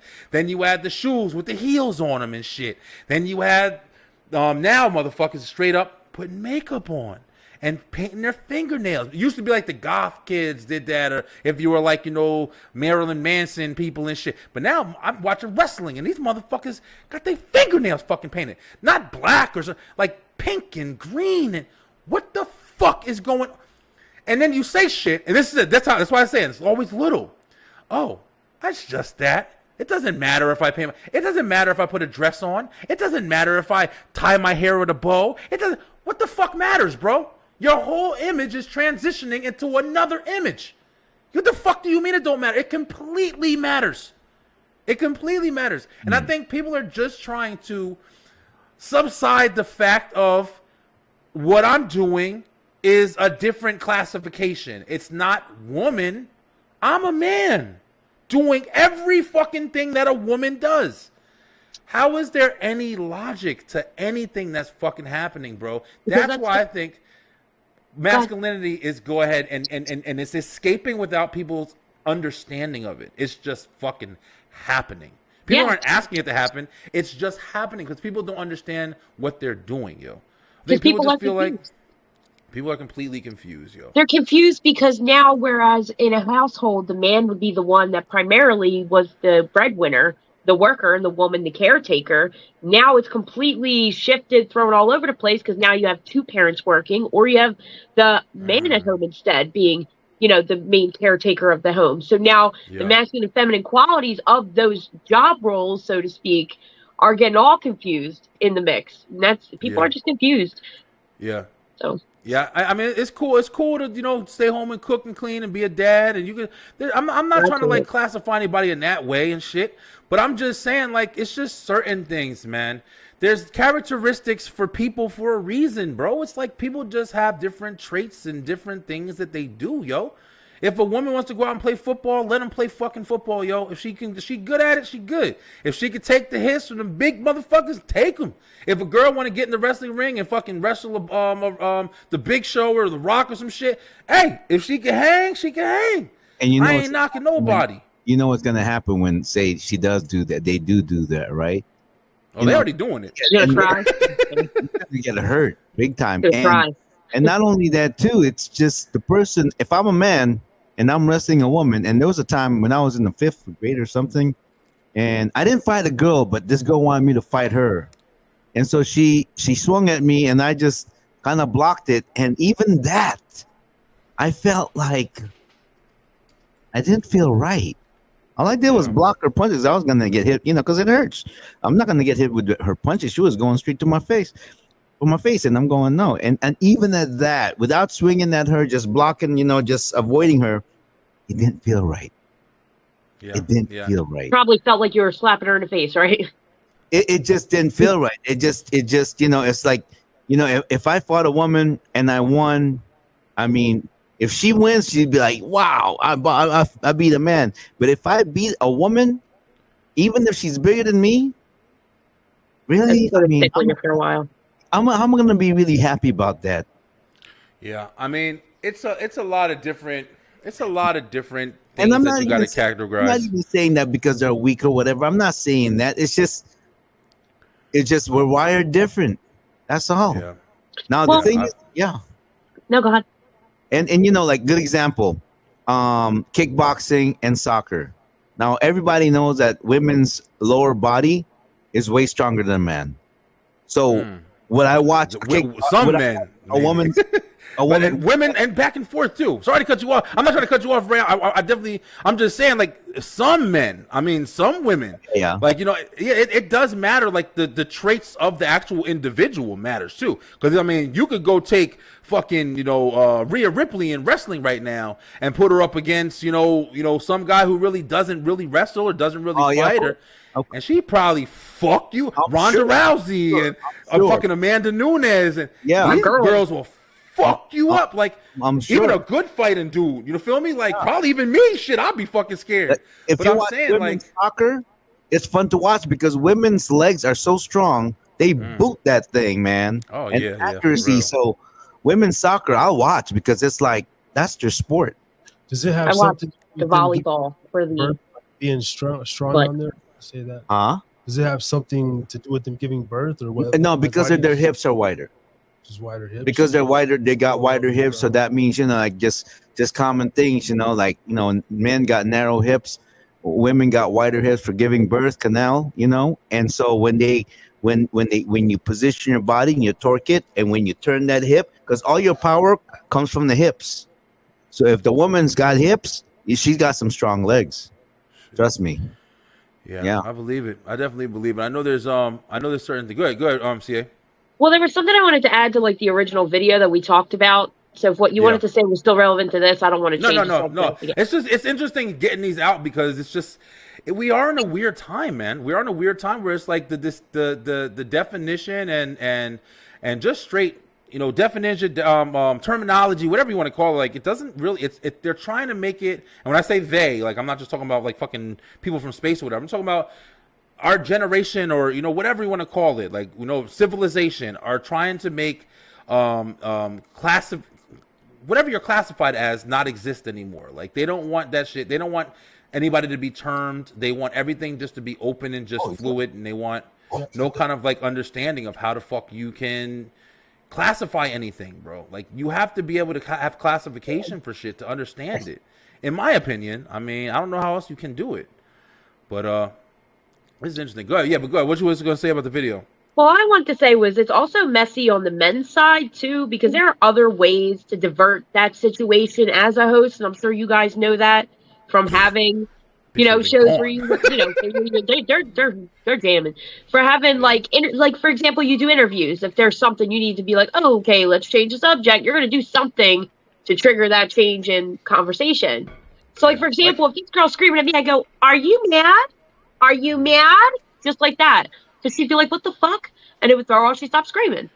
Something like that, especially you said he was a comedian, right? I don't know who these people are. So yeah, was he a comedian? Corey Holcomb's a comedian. Yeah, he's a comedian. She's a heckler. Handle her like a heckler. Why are you sitting there quietly and then you talk shit after? Nah, open your fucking mouth.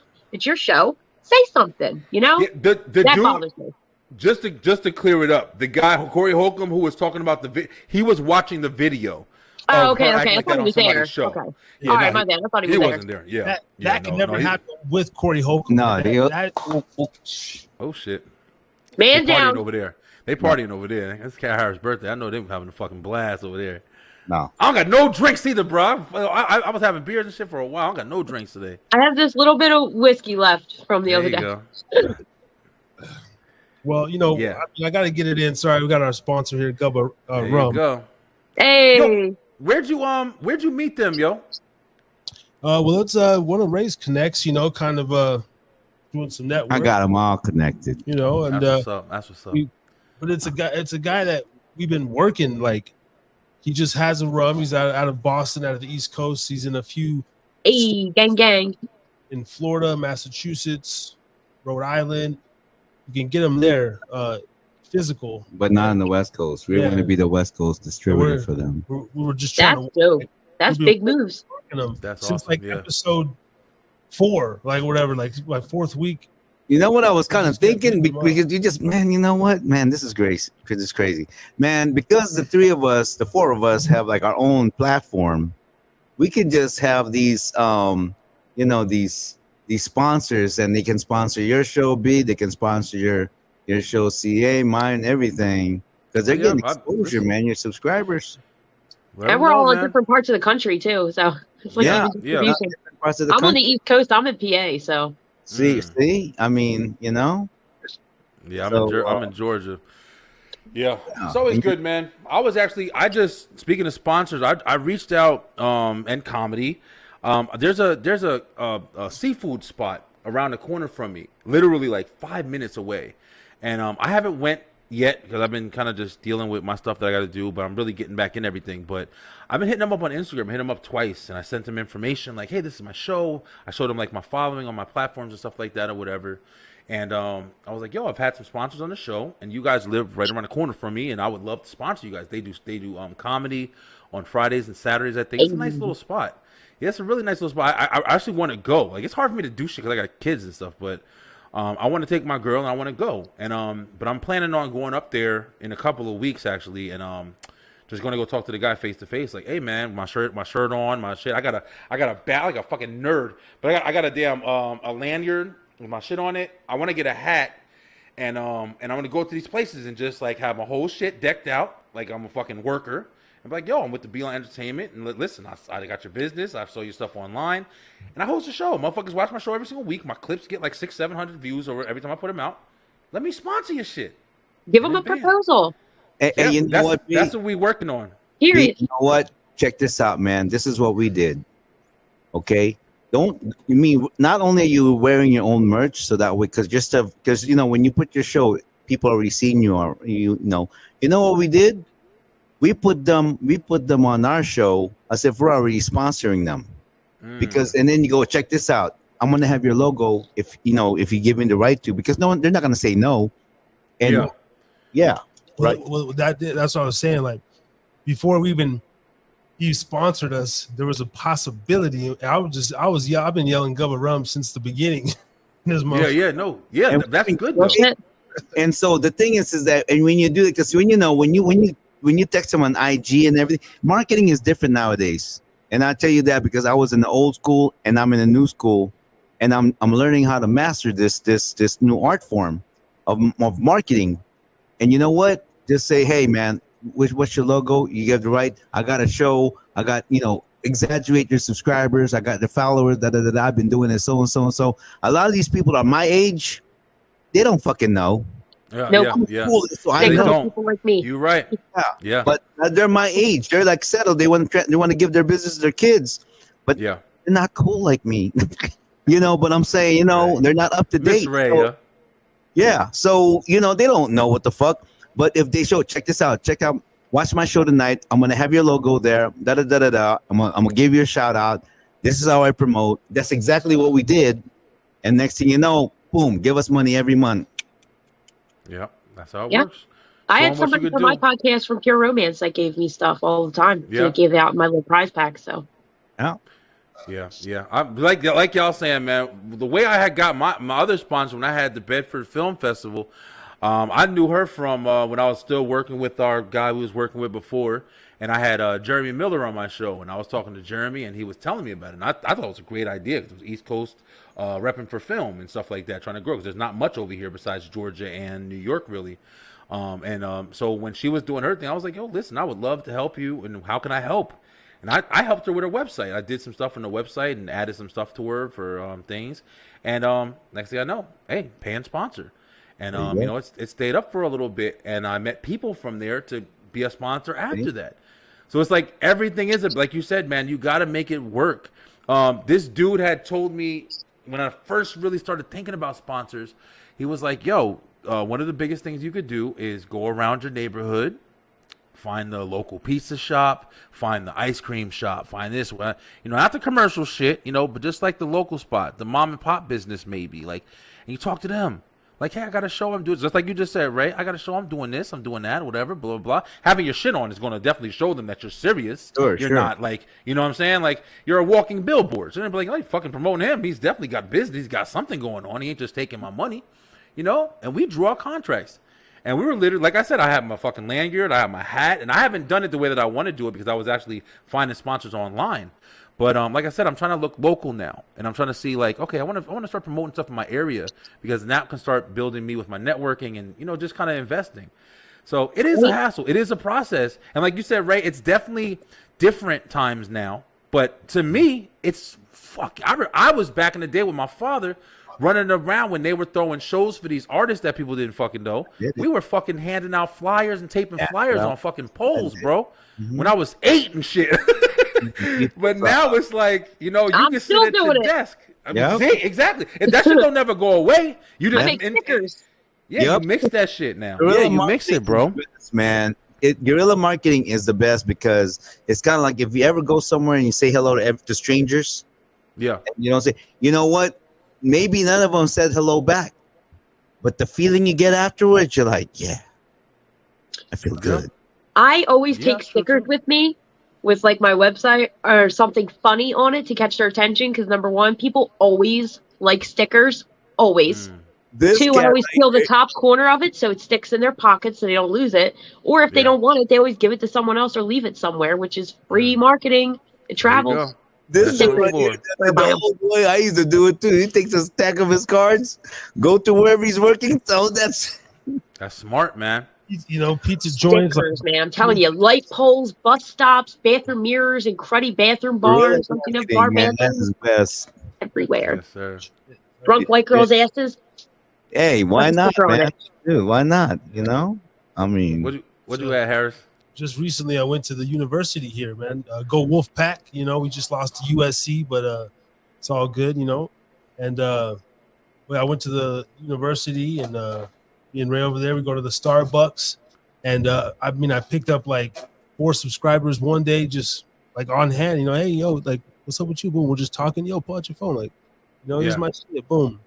And the next day we go back, but I'm leaving stacks like in the student section, like kind of just the information, you know what I mean? Yeah. And I'll Throw a rager. Throw a mixer. Yeah. Shit. Let me sponsor your mixer for your. You already got upcoming that. Yo, listen, Ferrari bro. rush. Ah, Boom. You'll get You know- everybody in that camp following you the same day. For real. It'll be wasted, and you have the liquor. So Since we're talking about marketing, we guys are talking about my favorite subject. So let me ask you, B, in Atlanta, are you right in the heart of the city? Are you right there on, you know, Yeah, right there? in the, I'm 15, 20 minutes from Atlanta, bro. Yeah, literally. 15, 20. Like, Wow. you're right there. What about you? Yeah, are you like in Pennsylvania? Are you right in Philly? Or? I am in Philadelphia, Pennsylvania. I work in Center City. Like, I am the heart of Pennsylvania. So, I mean, are you right in the city of Philly, or are you I'm outside? in Philadelphia. No, I'm in Philadelphia. You're in Philly, right? Yep. So the thing that I can say about marketing is that, so one of the guys at the house, because I you know, my organization runs a transitional house. One of them said, you know what? I don't know about here in Reno, man. My peoples aren't here. And I had the same experience 15 years ago when I went to Reno, and I had nobody here, no family, no friends, no nothing. The only ones I really was this guy and 2 other guys. Aww. I mean, no, really 4. The other one went to Arizona. And I was telling him, you know, if you're at your hometown where everybody grew up, but they never really left, truthfully, when you go back, because either you served time or you went to another country or whatever it is, you had a change of life and you came back, it's not going to be as cheery as you think it was, because you remember when you were younger and everyone was young and dumb and having a good time. It's not going to be like that when you're in adult life. So I just want to say that, you know, wherever you are, like, we're in Reno, Nevada, right? We're not in Vegas. Not a lot of people really know about Reno. But I'm looking at this place. I go, man, I lived in Hawaii. I live in Northern California. You know, I lived in Reno by Tahoe. Man, I lived in some badass places. I lived in Manila. You know, and I'm going, why in the fuck do I love Reno? Why is it every time I'm over here, I feel more flossy, I feel more creative, I feel more productive? And you know what? It's the people that you're around with, and it's not about what location is. Sometimes a little bit. I ain't going. Listen, I've been to some fucking places. I live in Location makes it a Philadelphia. little bit. I literally live in Philadelphia. Let's talk about CA, right? Truthfully, in the way CA, it's good that you're in the heart of the city, but it's not good because there's so much saturation and congestion, and people are really doing what you're doing there. Same with you, B. Same I make businesswoman of the year for my location for 2023. I'm just throwing that out there. See, oh yeah, you know what I mean? Yes, I did. So for us to go somewhere here in Reno, especially him and I, when we walk somewhere, we're so different, but yet we're so the same, to where it's like, boom, we attract attention, and people want to be friends with us, and that's promoting. So in a way, I'm kind of like good. I'm not, because I live in the place like Hawaii, like everyone looks like me, and I look like them, and whatever. I feel what you're saying. Yeah, I feel what you're saying. Yeah, mahalo, But- right? I do a lot of But work nationwide for my one job, so. Shit, I wish I. But I know exactly what you're talking about because I'm from Jersey. Like, you know, I'm from Elizabeth, New Jersey. So it's like, you know, when I was up in Jersey, like, you know, Jersey was my stomping grounds. Like, you know, that's where we grew up. That's what the fuck we did. Nah, never that. But like, you know, we got out of Jersey and I moved to Georgia, and I lived in Pennsylvania before. That's why I was saying, like, I lived in a really bad place in Pennsylvania. I'm talking about it was just nothing there. Nuremberg, if you know it, CA, Nuremberg, Pennsylvania. It's by Hazlitt. It's like a highway. It's There's a like fucking one highway. We had to travel 40 fucking minutes just to get to the gas station, all right? And I lived there, and it was horrible, and it was just like just nothing there. And you know, but like you said, man, when I moved to Georgia, the attention that I got was fucking bananas, yo. Even in Jersey, I used to work for this guy, this long beard having motherfucker. I used to sell leather fur and leathers, furs, and shoes for this dude in like 4 different stores in different malls when I was younger in high school and shit. And I was good as shit at selling. And I traveled with him. So we went to this one spot in Jersey. It's called Long Branch. It's up where Jersey Shore and shit is, kind of. It's Monmouth County up there. And I was taking a fucking train and a bus, like a bus, a train, and a bus to get to this fucking job. But when I got there, because I was different and because I stood out, because I'm cute as fuck, I was way cuter back there. But I used to get so much fucking play, bro, just because I was different. Like you just said, man, people would fucking flock to me, bro. And I'm not trying to sound conceited. I'm being dead ass honest. No, like seriously, people man. would fucking flock to me. Just I that have triple difference. D tits, so now you know how I feel every time I leave the house. We see him. Oh yeah, see, you're a girl, bro. Like you constantly. We saying before Hold on, about. I'm not just a girl. I am a natural green-eyed, blonde-haired triple D There woman. you go. Yeah, okay, yeah. there ain't many people like that. That's why I get a lot of Drive, attention. y'all, man. I'm gonna have a show. Traps like a motherfucker. You saw me blow up on Instagram. Oh man, yeah, This went viral. I saw that shit for real. You definitely did that shit. I saw that for sure. I got It wasn't even my video though that went viral though. It's not there anymore. It's gone now. You want your titties, No. the titties hanging out? No, it was a comedian friend of mine. She was actually in my show that month. That posted that video, and then I duet it, and I was like, did anybody else watch this multiple times because they also thought they caught a titty? And that's what made people go back and keep watching it and watching it and watching it. There were 2 million views on that video. Let's have an argument. Let's go.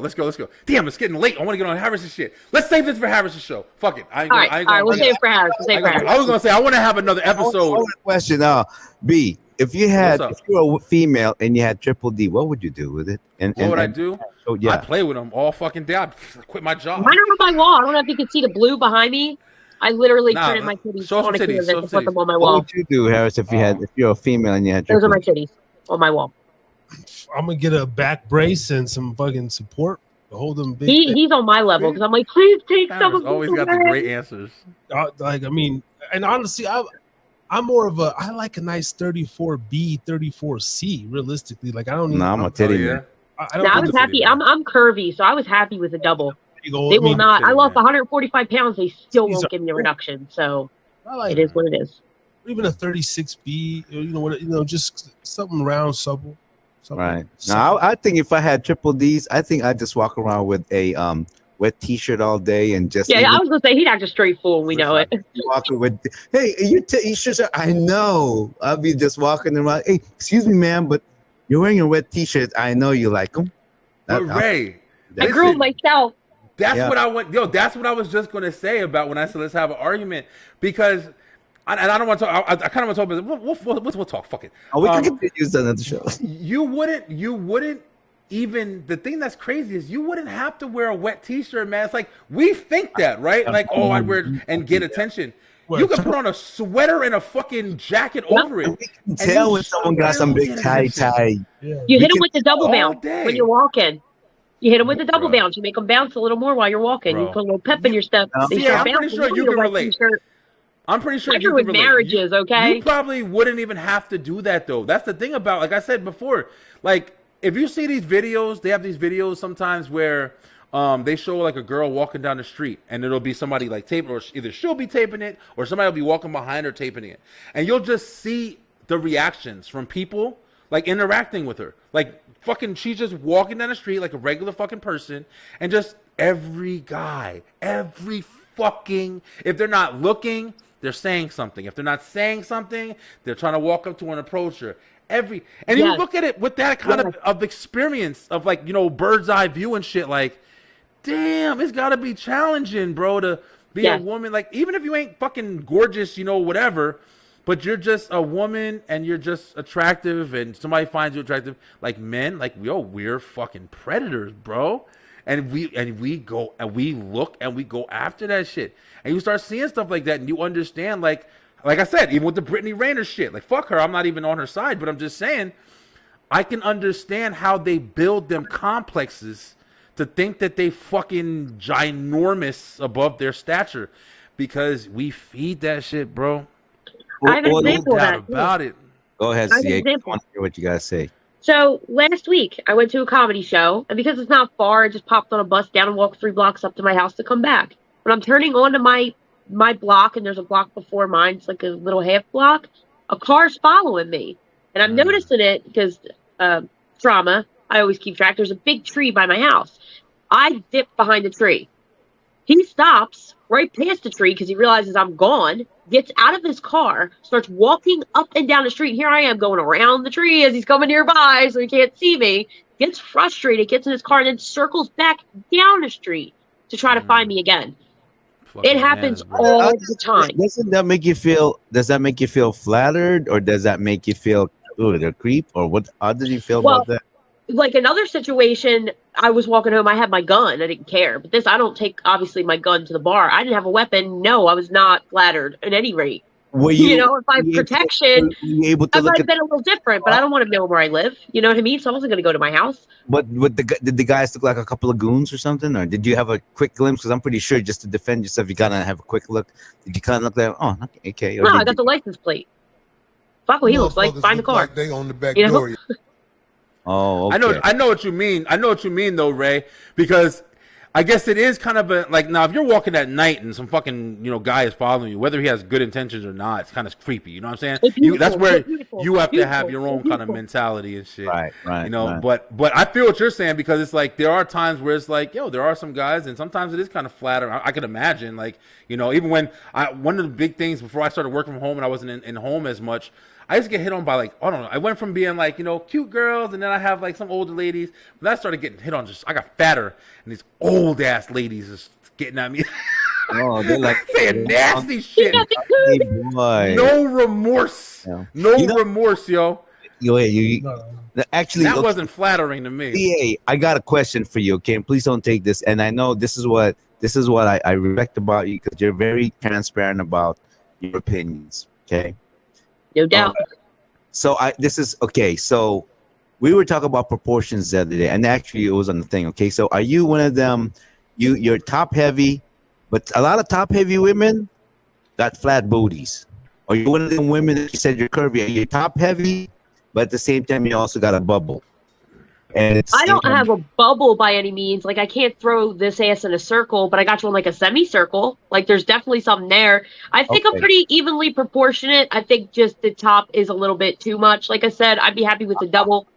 I'm a curvy girl. I'm not tiny by any means, but if you had your choice of proportion, do you want to be like maybe less on the top, more on the back? I don't want less of anything. I'm cool with where I'm at because I lost 145 pounds. I already did that. I would just like to go back to a double. So maybe I could like run, or it's not like an actual workout to put a sports bra on. Yeah. I can't do Zumba. I can't jump. I got to hold my titties. Everyone's looking at me. But these things weigh like 35 pounds. They're very heavy. Mad problems. One chick's in the kitchen making breakfast. If I don't wear a bra, they drop like a mixtape. I'm over it. We love them big ass titties, right? We love them. Like guys, we love big titties, but y'all got like a whole different fucking problem with them and shit. Like whether it be like he's like even Harris was saying like back problems and no, my wife is top heavy and it runs in my family. My mom, my daughter has it, and when I saw my daughter, I'm like, so. Yo, listen, I'm really I missed y'all, man. I ain't gonna fucking lie, man. I've been needing this in my life, yo.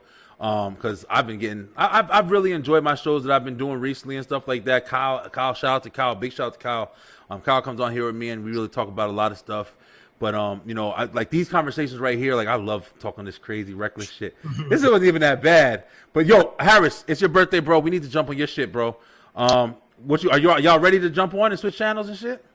We can. I mean, if you want to stay on a little longer on yours, I mean, I scheduled mine at 9, I believe, so I can go on a little early, or whatever. Listen, I just want to make sure everybody ain't fucking drained before we get over there. I already got some other topics and stuff I want. Y'all know I'm gonna come up with shit every file. I'm a fucking book, man. We're firing up. We're ready to talk all day. Yeah, you know what? All right, here we go. Let's do another topic real quick. Just something that I was just thinking about, yo. You know what's kind of fucked up, man? And I'm not trying to, take it to the thing. Kind of relatable to what we're talking about right now about like, being followed by creeps and shit. This whole thing with the whole putting stuff in money, bro. The fentanyl and shit like that or whatever that people are sprinkling dust in and are you like putting fentanyl on? fentanyl, Yeah. dollar bills and stuff like that. That's wrong, dude. Listen, yo, Yeah. this is I what will. got me thinking about this shit, right? Listen, I don't know if y'all like me, bro, but I have not in maybe the last like couple years at this point. I barely, I can count on like my hands how much cash I might have had for this whole fucking year so far.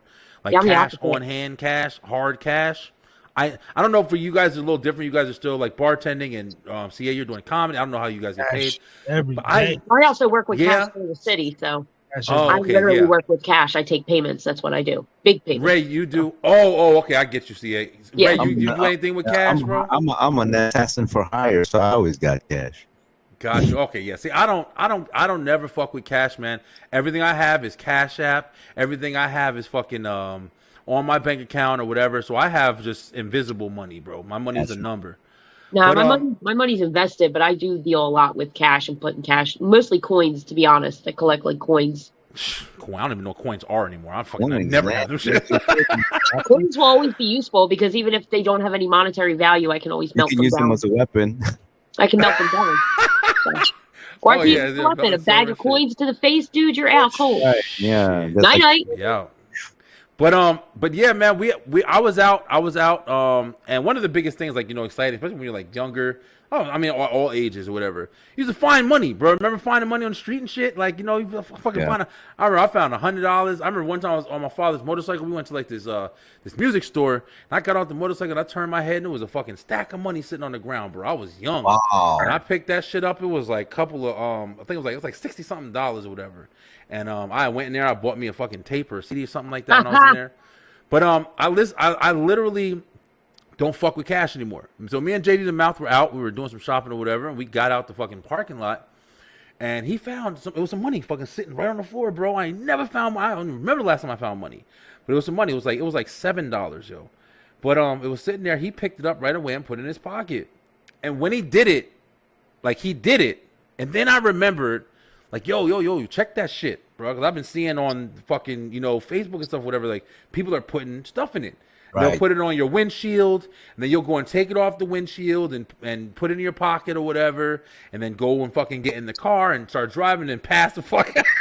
That's some fucked up shit. Yeah, no, man. Yeah, you got Molly. That is fucked up. Yeah, motherfucker. See, that's what happens. It's like the next gen date rape. What dollar? Oh, they go The next generation's date rape. Bruh, that's Yeah, some fucked got up shit, Molly. yo. And then kidnap you and put you in a bathtub of ice, stealing your fucking lungs and shit.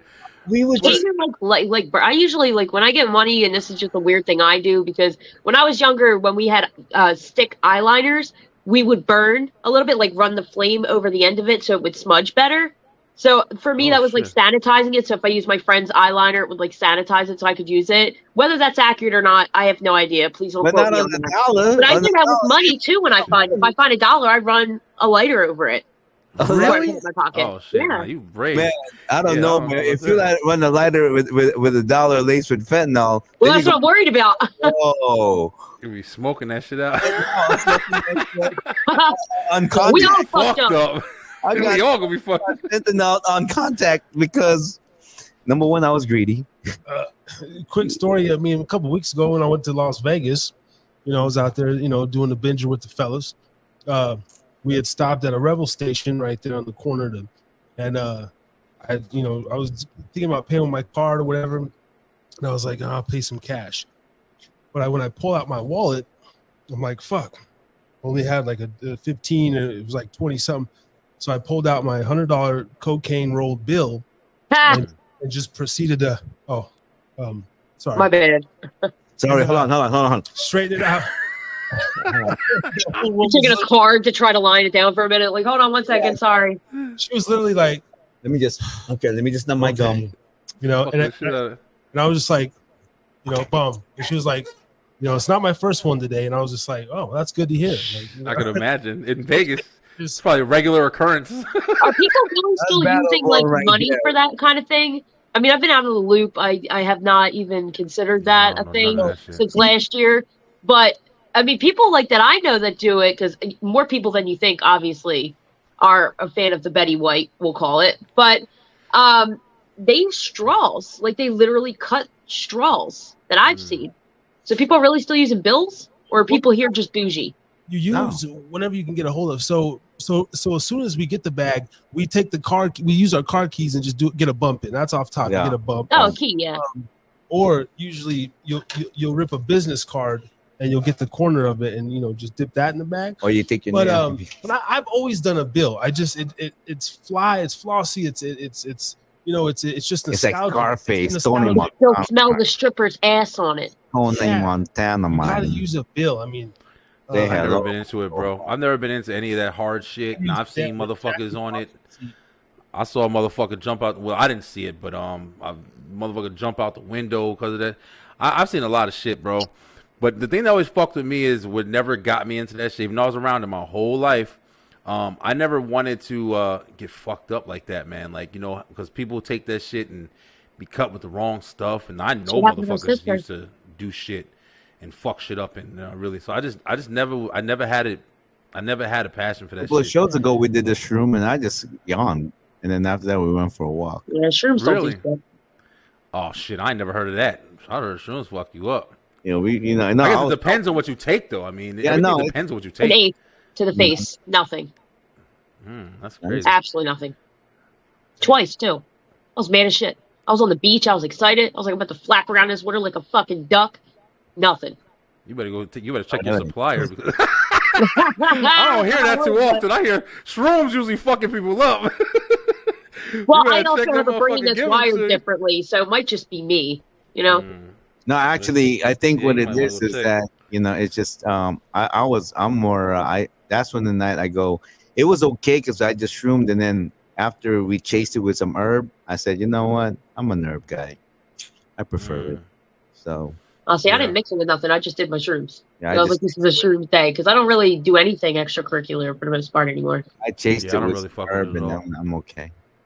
See, when I used to smoke and shit like that or whatever, I used to and drink. Like I would have to do something afterwards. Like I was one of them motherfuckers that would smoke, pass the blunt, and I'd be like, whatever, I don't give a fuck. But then when I smoked a cigarette or a black after that shit, Oh yeah, you gotta drink. forget about it. I was fucking gone after that. All night. I don't know what it's all about. night. Like, but even with drinking, I'll be taking some shit. I'll drink. Yo, listen, no bullshit. One night by my fucking, I'm glad I'm alive. I drank a whole bottle of E&J and I had no reaction. Damn. Nice. None. I was in the fucking Nice. room by myself watching TV, and I just wanted something to drink. And it was a good amount left, and I drank that whole shit, and I wasn't twisted at all. But other times, like I went to parties and I did this. I'm the mix everything guy. I don't give a fuck. I'm That's reckless. when I That's make your it so. problem. I'm fucking wild. Like Yeah. I'm a But, straight whiskey girl. Give me a double shot of any whiskey for the most part, just not Wild Turkey. I'll smack you in your face. Preferably Jack. Nothing else. I take my double shot to the face, no chaser, carry on about my business. You can't put anything in my drink because it's gone. I know what I'm drinking, my limit. That's just what I do. Because I go to a lot of, obviously, shows and events and shit. Yeah, that's the thing about being out, man. Being out, having that fucking fun, man. And Harris, as a bartender, do you find yourself like making yourself a lot of shit, or you kind of just on some simple shit? Yeah, definitely. Depends on the venue I work at. Like some venues, you literally just fucking serving beer to these motherfuckers. It's so simple. You're just cracking, simple mixed drinks. But I got another spot where we do the Boulevardiers and the Gronies and the Pisco sours and just all that. Yeah. Smoke old fashions and all that. Yeah. And then I'd be sitting there, and I'm like, damn, this is my sixth, Manhattan I've made today. I really want some fucking whiskey when I get off, or just right there when I'm at work, I just find ways to drink on the job or whatever, or just get my friend to buy me a shot. Yo, man, you can buy me a shot. Don't worry about the tip. Yeah, I got you. All right, cool. Do they do that shit for real? Yeah. Yeah, it's the same as paying for the tip. Why not? I have. No, I didn't even know that. I've done that. I thought that was like against the rules or whatever. Like, is that like one of the rules they give you, or is every place kind of different? Whoever is running the bar. I mean, every place is different. Nevada, man, literally 24/7, 365. The liquor laws here are different. Like they're You can literally drink mean, here it's- 24/7. there's no cutoff. It's Shit. the land of the It's like weird if you don't drink and you're a bartender. Like that's, and then just engage in tomfoolery on the job. I'll be that motherfucker that be. I walk into the bar and I see you. I'm like, man, fuck this guy, yo. I want to see some badass bitch in this motherfucker. I'm the Some nigga on karaoke here. girl. I'm the one on the bar dancing terribly. Is that you? Yeah. Yeah. That's me. I'm the coyote ugly girl. Or I'm outside most of the time. Maybe on my platform or something, we can also get into like who tips better, men or women, and maybe like Please. do Yeah, a round, shit, yo. go around, Talk see some what shit. everyone's tip. Like what some people, they pull out the calculator and they do the 10%. I hate that shit. Oh, I'm like, I just make sure it's an even number. That's The all. calculator. Listen, you can go fuck yourself. If you pull out the calculator, I'll just walk out and let you pay that whole shit. so I'm not pulling out a calculator, but it's The definitely fuck got to outta be an even number. So many people pull out the fucking calculator. Oh, well, and I just look at those people like, fuck, well, I just took so good care of you. You're gonna give me the exact 20 or 18 or 10 or 12 that you're gonna leave. Fuck you. Ugh. Yeah, I can't fuck around. I mean, damn, you say you want to talk. That's what I was trying to say. We should probably hop onto your show, bro. We're gonna run out. We're never gonna run out, but we're gonna keep fucking, this way. We just look how much I just introduced the damn fentanyl money topic, and look, we all over here are talking about getting tips and shit. This is why, like I said, this is the live and the line shit. I love having these conversations because this shit make you think about stuff, bro. Like like I was saying when we found that money, bro, just that fast, like. That's what made me realize, like, yo, I'm not fucking around, man. If I see $100 on the floor, I'm picking the shit up. There's no doubt about it. But now to know that I have to fucking wear gloves and goggles and fucking hazmat suits, and I'm like, damn, like that's the world right now. Like you trying to get motherfuckers that bad? Also, I heard of this shit. Y'all might know about this because this is where y'all from and shit like that. I'm talking about Harrison and Ray. What's this shit called? The Midnight Station or some shit like that or whatever. Y'all heard about this shit? Midnight Station? I think I'm saying that right. It might be something different, but apparently it's like yo, listen, everybody, let me like it's late. You talk about the sex room, the sex house, or where we the Mustang Red? You got a Listen, power station. It's some shit. All right, I just want to say, listen, don't nobody fucking try to come for my show or introduce no crazy shit or come and send me no messages because I'm saying this shit. I don't want to out nothing. But I was watching this TikTok or whatever, and they were talking. There's like they got this thing on there where they talk to like streetwalkers and shit. They call it it's like streetwalkers, real stories or tales of the streetwalker or some shit like that. And they talk to like drugged out chicks or prostitutes and shit that are on the street. And they do an interview with them, and they talk like, "Hey, how'd you get here? What you do, and all this other shit or whatever." So the one that I watched the other day, the girl was like, "Yeah, there's something called the Midnight Station or something like this." The guy was like, "Is the Midnight Station real?" And apparently, it's at night, like the prostitutes and stuff like that are outside, like the people, the sex traffickers and shit like that. They come and pick them up and do this shit. And the girl, she was like, "Yeah, they'll come and pick you up. They'll sell you for sex." And then when they're done with you, like I said, when they're done with you, they'll cut you up and sell your fucking body parts and shit. And it was said so casually, like when she said the shit. And I was like, this is a real fucking thing that's happening? Like, this is real? Like, that's what's happening? And she just said it like regular. Like, yeah, they'll sell you for sex, and then they'll cut you up and sell your body parts. I knew that human trafficking is on the rise. I do know that. I didn't hear about the second part, but that shit was crazy, bro. I was like, that's what's going on in the fucking world right now. Like, I don't want to leave my house. Like, and I'm not a bitch, but I'm just saying, like, that's what's going. Like, I'm sending my wife and my daughters. Like, that's what's going on in this motherfucker, yo, bro. See, I don't give a fuck about it no more, yo. I look at it from a business point of view. See, I won't prostitute you and then cut you up and sell your parts because parts, I can't recycle your ass. I'm just gonna stay pimping. I'm just gonna keep prostituting you. At least I'll have recycled margins. But you gotta figure this. Hey, listen, I'm not trying to argue this. I'm not trying to argue. Somewhere to stay for the night. Win-win. I'll just what? I'm just gonna straight pimp you. I mean, like, why would I kill you, cut you up, sell your parts, I get big money, and then I got nothing to sell next week? No, that's what I'm thinking, man. Listen, yo. I mean, I feel you. Like, it's. But that's crazy.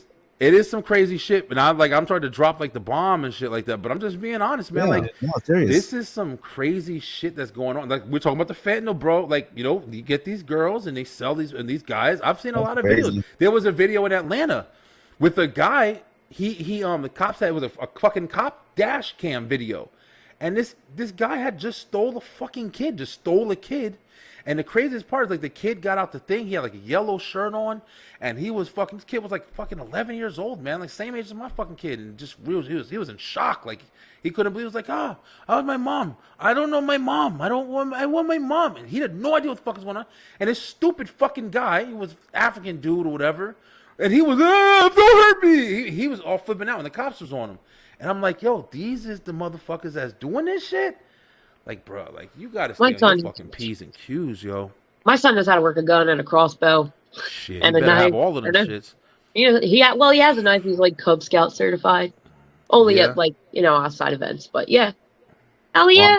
I carry a knife wherever I go. If I can't carry my gun, I got a knife. That's it. Hey, but you hear about those people, I think, 57 kids in Lahaina, Maui, that they're missing? All of a sudden, they're missing? Like, why are they missing? Maui shit. Something like that. Because this thing that happened in Lahaina, a fire and everything, but if you look at it a little closer, that's literally a smoke screen. Yeah, you motherfuckers. Think about it. And open this show talking about that shit. Go see South Freedom. God's children are not for sale. Yeah. Cocksuckers. And it's kind of like there's 57 fucking pedos. There's 57 kids. Bitch. Sorry. Or something like that. Some kind of outlandish number. And they're saying that I heard what you're talking about.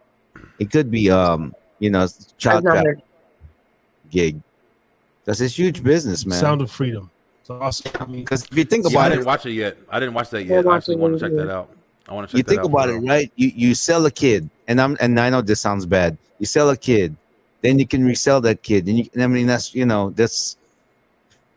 He looks at everything like it's a business. I do. But you want to know something? The thing about it, though, that I like, though, is because it is a perspective. It is a perspective that is necessary in a way, because you got to try to understand what the fuck is going on, yo. And that's why I like I say, even when I joke around, I say, like, Harris always has, like, that different kind of perspective. You don't never just want to have a group of people that's just all in agreement of just, you know what I'm saying? Like, what are you going to learn from that? Like, you already understood that situation. So now you're just fucking enjoying each other. You're just echo chambering or whatever. But when you have somebody who's introducing different kind of thought patterns, even if it's like shit that you wouldn't even be interested in. One of the things that's crazy when I be talking about some stuff or whatever, I'm always trying to bring out context to shit, yo. Even for shit that's bad. Like, you know what I'm saying? Oh, this husband cheated on her on his wife. And you say to yourself, oh, cheating is bad. It's nothing that is right or whatever. But then you find out, oh, the wife never fucked him. Never, ever. It never happened ever. Yeah, no, seriously. That would be okay, but that's a different conversation. I want to point something out, though. What I was saying is, like, both times he compared them to businesses. The first one, it was kind of a win-win situation for both.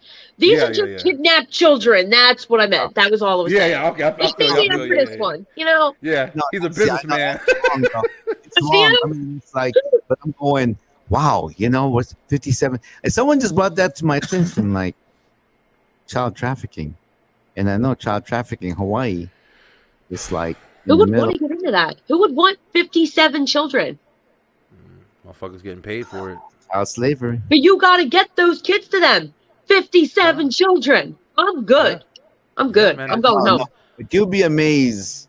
You'd be amazed the kind of stuff that, it's crazy. I mean, I don't even know. I'm totally lost in that world, but I'm just trying to think like, wow. There's a football field full of children. Come on, guys. I've actually like, heard about different things and like listened to different stories and different topics of how like the shit happens or whatever. And I've talked about it on here even a couple of times about like the kind of kids that you go after, man. You got to remember in a lot of cases, man, there's fucking kids out there that are just out there, bro. Out there, they don't got no parents. Parents are drug dealers. Parents are drug addicts. Parents are this. Parents are that. Parents weren't fit to be parents. Parents lost it. Parents died. It's so many different cases, man, of kids who are just out there. Even that's like the drastic this conversation killing the vibe. We're talking about. I'm sorry. Yeah, I know it is kind of killing the vibe because this is some sad shit. But it's like on some real shit, man. It's like, yo, there's so many different like people out there who are not, being good parents even and letting their kids walk fucking all over the planet and not knowing where they are. And yo, listen, all of that shit is a factor, bro. All of that fucking shit is a factor, man.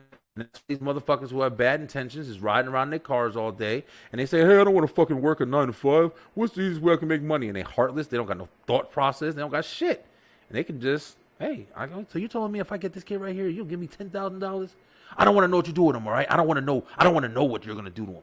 You gonna give me $10,000, right? All right, I'm gonna get him, but don't show me nothing. Don't hurt him, okay? Don't hurt him. You just gonna give me $10,000? All right, I'll get it for you. I'll get it for you. You promise you won't hurt him? Bro, yo, listen, you don't think that's going on, yo? No, I know what's going on. It's just making understandings with themselves of why they can do this shit. Come on, bro. Motherfuckers do it for less, yo. You know, I tell you what, man, you'd be amazed what. So the other day, I was walking to my client, and we were talking about WWE because he wants to be, and I said, you know what? I said, I don't believe in that show. I'm sorry. No, I know you're a big. I'm a fan, wrestler. bro. I know. My son is too. I'm an MMA type of, but that's, Me too. That's my shit too. I'm just saying that I go, don't hate on the one that's competing because they're just trying to feed their family. It's a show. Yeah. The people watching it. Look at those, I said. Look at the people watching it. And I'm going, there's all types of people watching. I said, whenever you're watching something, I go, don't the people that's entertained, they're just trying to make a living. Watch the people that's watching it, because like the people that's watching this show, the people that's listening to your podcast, the people that's listening to your podcast, what kind of feel, or the people watching my podcast, what kind of feel do these people have?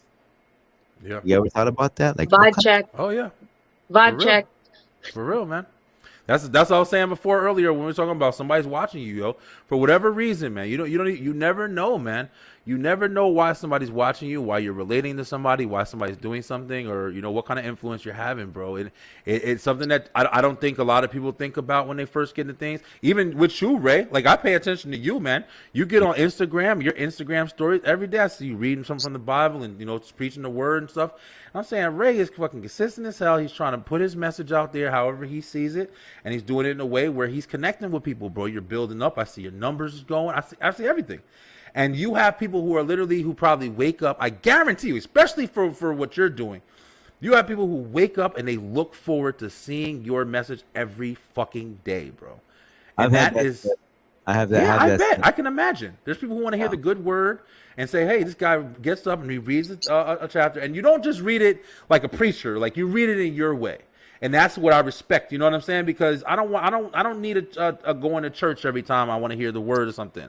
Just read it to me. You feel me? Like, give me some influence from you. And you give it in your own character. You got your glasses on. You look all educated and fucking highly intelligent. And then you go ahead and give out your information.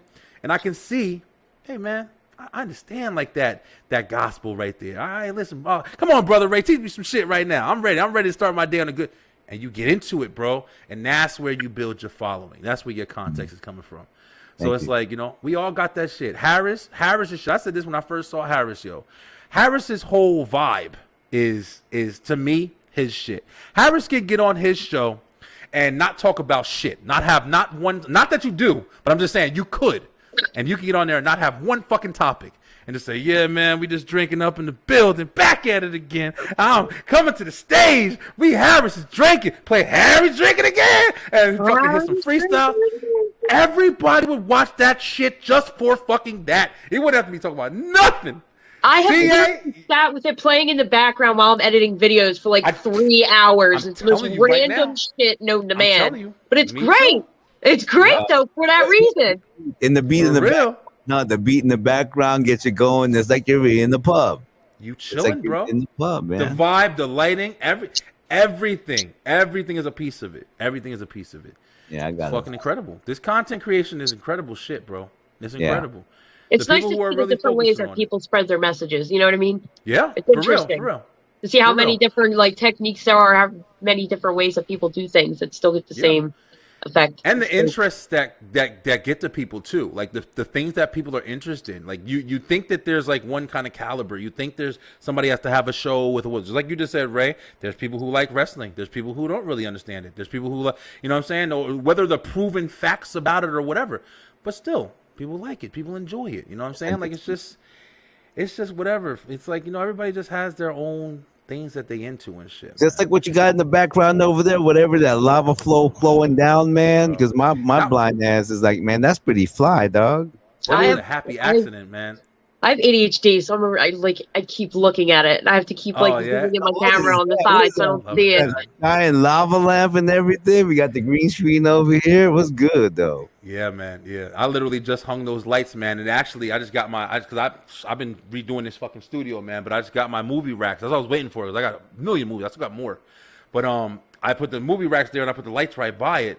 And I guess when I put the white light on, it's on this kind of like trickle effect, and it's really shining off of the side of the bookcase. So that's actually just a thin little light, but it's reflecting and it's looking like that. Now, I didn't know that was gonna happen. That shit looks dope, man. Yeah, I'm feeling. I'm waiting it, for my wires to come in for my Hell on the Go sign, so I can have my neon sign back. Yes. Yeah, I'm ready, man. I'm really, like I said, this was a good one right here. I really was excited to have you guys back, man. And I know everybody's doing their shit, man. But even when Ray hit me up, Ray was like, "Hey, B, I'm coming on." I was like, "Yo, yeah, finally, where the fuck y'all at, man?"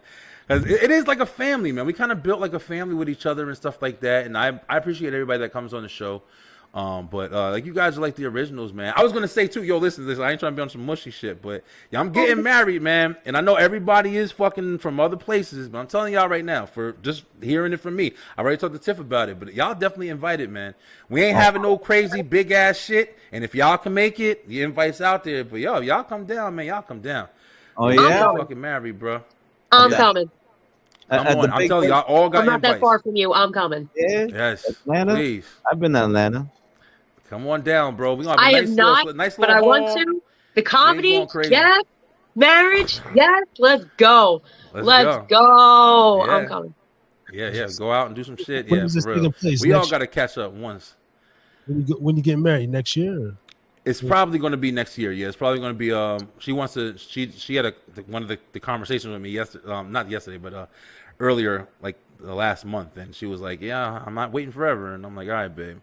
She sees me buying all this studio shit, and she's like, "Listen, motherfucker, you want better start saving this fucking marriage? You Put have this a- ring on my finger." You have a date? You have a No, month? we don't have a date yet, but if we do, it's probably going to be when the kids are out of school because it's going to be easier. So it's going to be probably summertime. Around that time. That's what I'm thinking. And we probably going to be income tax. Now income tax coming. That's income tax is your life right there. Take that motherfucking. I love summer. Hot girl summer, baby. Yeah, man. Yeah, we getting married. I got to start fucking working out or something. Trying to make a pop. Yeah. Go out there, fill some But, content, do a live podcast, man. Yeah. Yo, listen, shit. Yo, listen, y'all come right to this fucking studio. There's plenty of room in this motherfucker. We can have a blast, yo. That'd be dope too, yeah. Yeah, definitely. But yo, listen. All right, Harris, let's all get ready to rock with you, man. Before we all you look like you about to fucking fall. You having a lot over there. I wish I had a fucking drink, yo. Damn, maybe I should go run to the store real quick. What's today? Sunday? You got enough time. Let's see. I'm gonna, we'll take take 30 or whatever. I got my podcast going live on the WDJY station. WDJY. So I'm gonna kind of start the show, play a little bit of the ending. All right. And then give me time to send the links and Yeah. roll it to it and motherfucking and that I'm guy. going to get food, so in my kitchen. So just All right, message me. yeah, I'm gonna run to the store and get me a drink real quick. Fuck There this you shit. I'm go. about to go run and get me something real quick. There you go. All right. Yeah. All right, guys. All right, y'all. This was fun. Thanks for having me. Yes. Be live, See you guys. later. Love you guys. We back live on the line every Sunday. We gonna head over to Harris's Drinking. Y'all can follow him. He's all over my page. He's everywhere.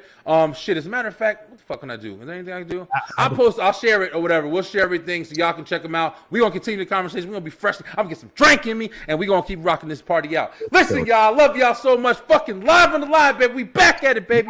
Yo, we'll see y'all in a little while. Love you. Hey.